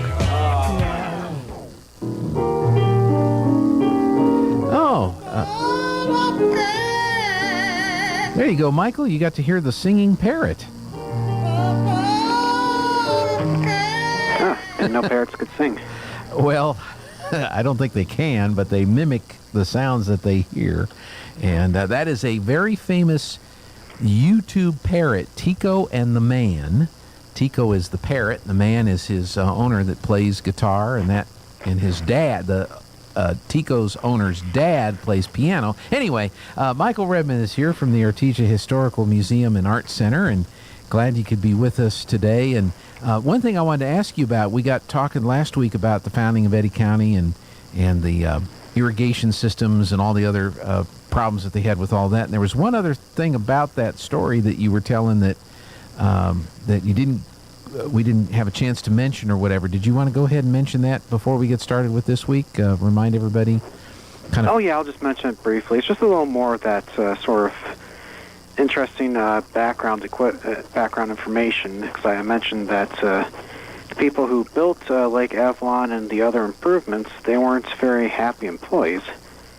And part of the reason that they weren't happy employees is because the Pecos Irrigation and Improvement Company did not buy the latest in equipment for building large outdoor improvements. So they didn't have steam-powered shovels and all that. So it was all just pick and axe and horse-drawn wagons for hauling dirt, things like that. So there was a lot of strenuous work without modern improvements. There were some issues too. The contractors who were brought in with the horses and wagons, they were the Seven Rivers families, actually, and they weren't too happy that get more contracts from the company. Yeah. But what's interesting is that the workers, the guest workers who were brought in from Mexico, they like I said last week, they would travel through Phoenix to get to their tent cities where they were allowed to live on company land. But the company owns some of the businesses in the town of Phoenix, that little town where it was mostly bars and gambling dens and other questionable businesses. Mm-hmm. And part of that was because they wanted the employees to stop in there, drink at the bar, and then all the money that they received for their paychecks would go back to the company because the company owns those businesses. The old company store routine there. So, but yeah, we didn't quite get all that information in, and I want to give you an opportunity to share that. This week, you wanted to talk about the movie Chisholm, and the movie Chisholm stars John Wayne, and it is purportedly based on or tells the story of the Lincoln County Wars. But anybody that's a historian, such as yourself, it's not that, right? I would say it's very, very not good overall. Not just in terms of history. As a movie, it's not a very good movie. Well, it came out in 1970. John Wayne, Forrest Tucker, Christopher George, Ben Johnson are listed as stars in the movie, and Glenn Corbett, Andrew Pine, Bruce Cabot. He was in a lot of John Wayne movies at the time as well. Tell us, so what, and Linda Day George, I didn't realize that. Anyway, where would you like to take us on this? Did they intentionally try to make a bad movie, or? Well, my personal theory is that it was just intended to be a generic John Wayne Western. That at some points they rewrote the script. This is my theory. I have not found anything to actually prove this. It's my theory. That they rewrote a generic script to add some Lincoln County stuff. Okay. But they didn't they didn't actually find a book to verify information. They just went off of things they remembered from seeing 20 years ago. That's kind of my personal theory. Another theory is that they might have tried to do something close to the Lincoln County War, but they then watched Paint Your Wagon and decided they wanted to one-up that town destruction scene with a lot more cattle, so they redid the movie that way too. Because overall, it's the last 30 minutes of the movie is pure fantasy, and a lot of the remaining part of the movie is just a really bad movie. Mm-hmm. The costuming is not good at all. It looks like they went to Tractor Supply Company and bought a lot of modern, for the 60s, modern ranch clothing. You watch it and you immediately see right away things like they're wearing belt loops with belts holding up their trousers. There's obnoxiously bright colors for some clothing that you wouldn't find out in New Mexico in 1878. The women's costumes are just not even close to 1870s dresses. They look like 1960s dresses. Mm-hmm. And on top of that, the casting was not very good. Because, of course, I mean, you try to turn John Wayne into John Chisholm, and that does not really work, because John Chisholm was 5'8", of sort of a medium build. He had a very large mustache. Of course, John Wayne is 6'4", and he was. That's another thing. John Chisholm was in his 50s during the Lincoln County War. John Wayne was, of course, in his late 60s. He had a noticeable late 60s sort of stomach. Mm-hmm. And I think, honestly, I think that for the John Chisholm character, they could have gone with John Astin. He would have been a better choice. Okay. Yeah, from the original Addams Family. Addams Family, yeah. I was going to say, it sounds like the Addams Family guy, so. Yeah, because he was shorter, he had a mustache, he had that right build for John Chisholm. He was a little too young to portray John Chisholm, about 12 years younger in 1970. But on the other hand, John Chisholm was known for having a bit of a sense of humor. Of course, John Astin had a significant sense of humor. John Wayne didn't really have a sense of humor in the movie. Right. More serious character. And the thing about it, in the movie, all the names that you associate with that are characters that are in the movie. Lawrence Murphy is played by Forrest Tucker. James Pepper by Ben Johnson. Glenn Corbett plays Pat Garrett. You have Alex McSween, Sheriff Brady. Henry Tunstall is played by Patrick Knowles. Are you looking at IMDb right now? That's where I'm at. That's where I'm at too, actually. Yeah. I admit that the version that I watched was dubbed in Hungarian, so I had to look back and forth at the cast listing because the casting was really problematic because Billy the Kid, he was called the Kid because his age was unknown, but he's between 15 and 17. He was a scrawny teenager who could barely do the physical labor involved in ranching, so that's why John Tunstall was fine with him being more of a gunman working for him. Right. And of course, Billy the Kid was played by a guy in his late 20s. Right. Lawrence Murphy was in his, if I remember correctly, he was in his 40s, early 40s. But he was portrayed by a really old man. Right, Forrest Tucker. Yeah. And the most absurd casting, I think, was John Henry Tunstall, who was 24 when he was killed, was portrayed by a man in his, I think in his 60s. Patrick Knowles, who was born in 1911, so the movie came out, 70? Yes, so he was 59 years old. 59, yeah. Yeah, a 59-year-old man portraying a 24-year-old man. That was a bit absurd, and the only ones who were close in age were Alexander and Susan McSween. They were portrayed by, let me look through my notes. McSween was, of course, they were both in their 30s, if I remember correctly. Yes, no, McSween, Alexander was 41, Susan was 33 in 1878, portrayed by actors who were 34 and 27. Mm-hmm. And I think Sally Chisholm was also portrayed by someone who was 27, 26. She was 18, I believe, at the time of the war. Mm-hmm. And something else interesting that makes me think that was something else that was changed to be Lincoln County right before they started filming.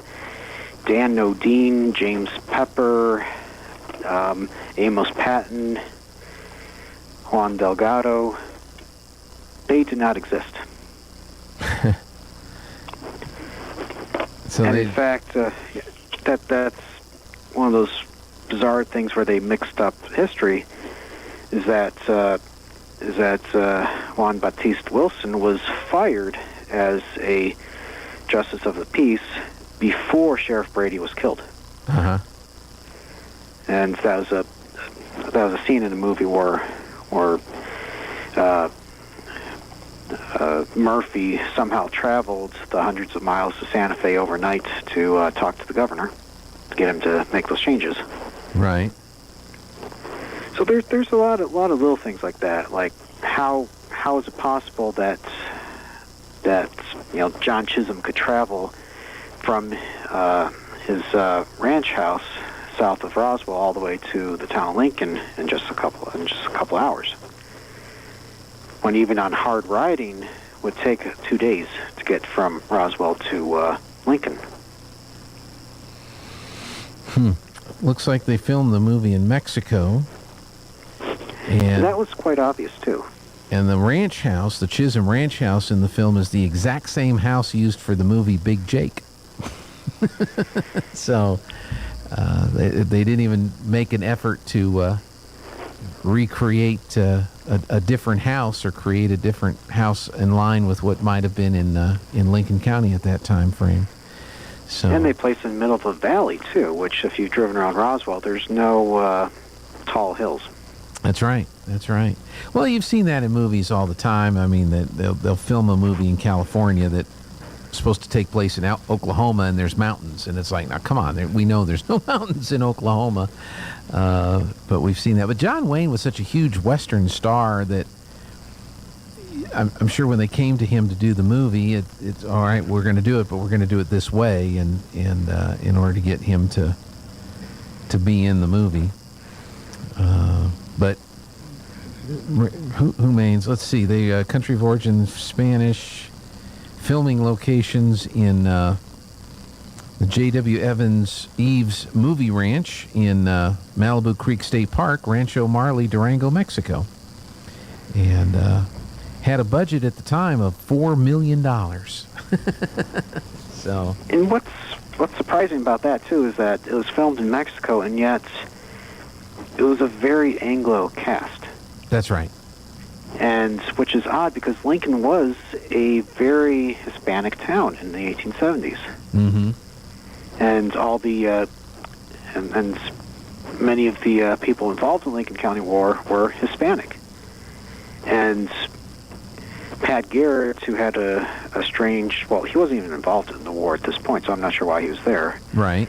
But he married locally. He married he married two different Hispanic women. One died shortly after the marriage, and and they didn't appear in the movie until right close to the ones who went trying to let Chisholm know what was going on. They're the ones who were being forced to build the barricades. So that is a little bizarre, and really bizarre is the quite pointless scene where Chisholm goes to what's supposed to be I guess, Fort Stanton, because Colonel Dudley was there. Mm-hmm. But that looked nothing like Fort Stanton or any sort of frontier fort at all. There's no garrison flag. There was that strange stone masonry wall that was crumbling. And this brief interaction with 5 people who are supposed to be, I think they're supposed to be Mescalero Apache people, but they were dressed like the sort of generic Hollywood Plains Indians characters. Yeah, yeah. And of course, the guy who played the chief was from Iraq, so that's also weird. Well, it is interesting. I mean, I'm not sure how well they did at the box office with it, or if it was popular at all. But anybody who's lived in this area and is familiar with the actual Lincoln County War knows that the movie is not what you want to watch if you want to get an idea of what happened in the Lincoln County War at that time. Oh, definitely. It's just pure fantasy. It's like the sort of public perception of what the war was put to film instead of someone who actually read a book about it trying to create a movie out of the book. Yeah, yeah. Like Pat Garrett, everybody associates Pat Garrett with Billy the Kid, so of course he was there in the movie, even though he was an employee of Pete Maxwell at the time of the war. And it's just not a good portrayal of any aspect of New Mexico history, I'd say. It's just a generic Western movie that they, instead of calling the main character Rusty Shackelford, they called him John Chisholm. Right, right. Could have called him someplace else and had the war someplace else, but but Hollywood has done that. They do that all the time, and sometimes people understand what they're seeing, and a lot of times they don't have a clue. So, well, good. Well, we got about a minute left. We're still in August. You have your exhibit on display in the art center, the Fashionable Founding Fathers fashion exhibit. Yes, that is open until the end of September. And it's viewable in the Art Center, but be sure to stop by at the main building, which is the old river stone-covered house. We are open 10 to 1, 2 to 4, Tuesday through Saturday. Good. And I'm sure you're working on some upcoming exhibits. Any teasers or any hints to what's coming up down the road that you want to share today, or just kind of wait until we get a little closer? Let's wait till we get a little closer, but I just want to hint that the November exhibit will have a lot of paperwork involved. There you go. That's always it's fun for somebody, I guess, the paperwork part. So, And just one last parting comment. Despite what Hollywood showed in that movie, the people involved in the Lincoln County War were in their 20s and 30s. So young people can make a significant impact on local and national history. Just something to remember. That's right. All right, Michael, thank you so much. Appreciate your time, and look forward to chatting with you next week. All right, thank you. All right, that's going to wrap up the show for today. Thank you so much for joining us. We've got Clay and Buck and Sean and Mark and all those guys coming up next. We'll be back with Good Morning Artesia on Football Friday, and that's coming up tomorrow.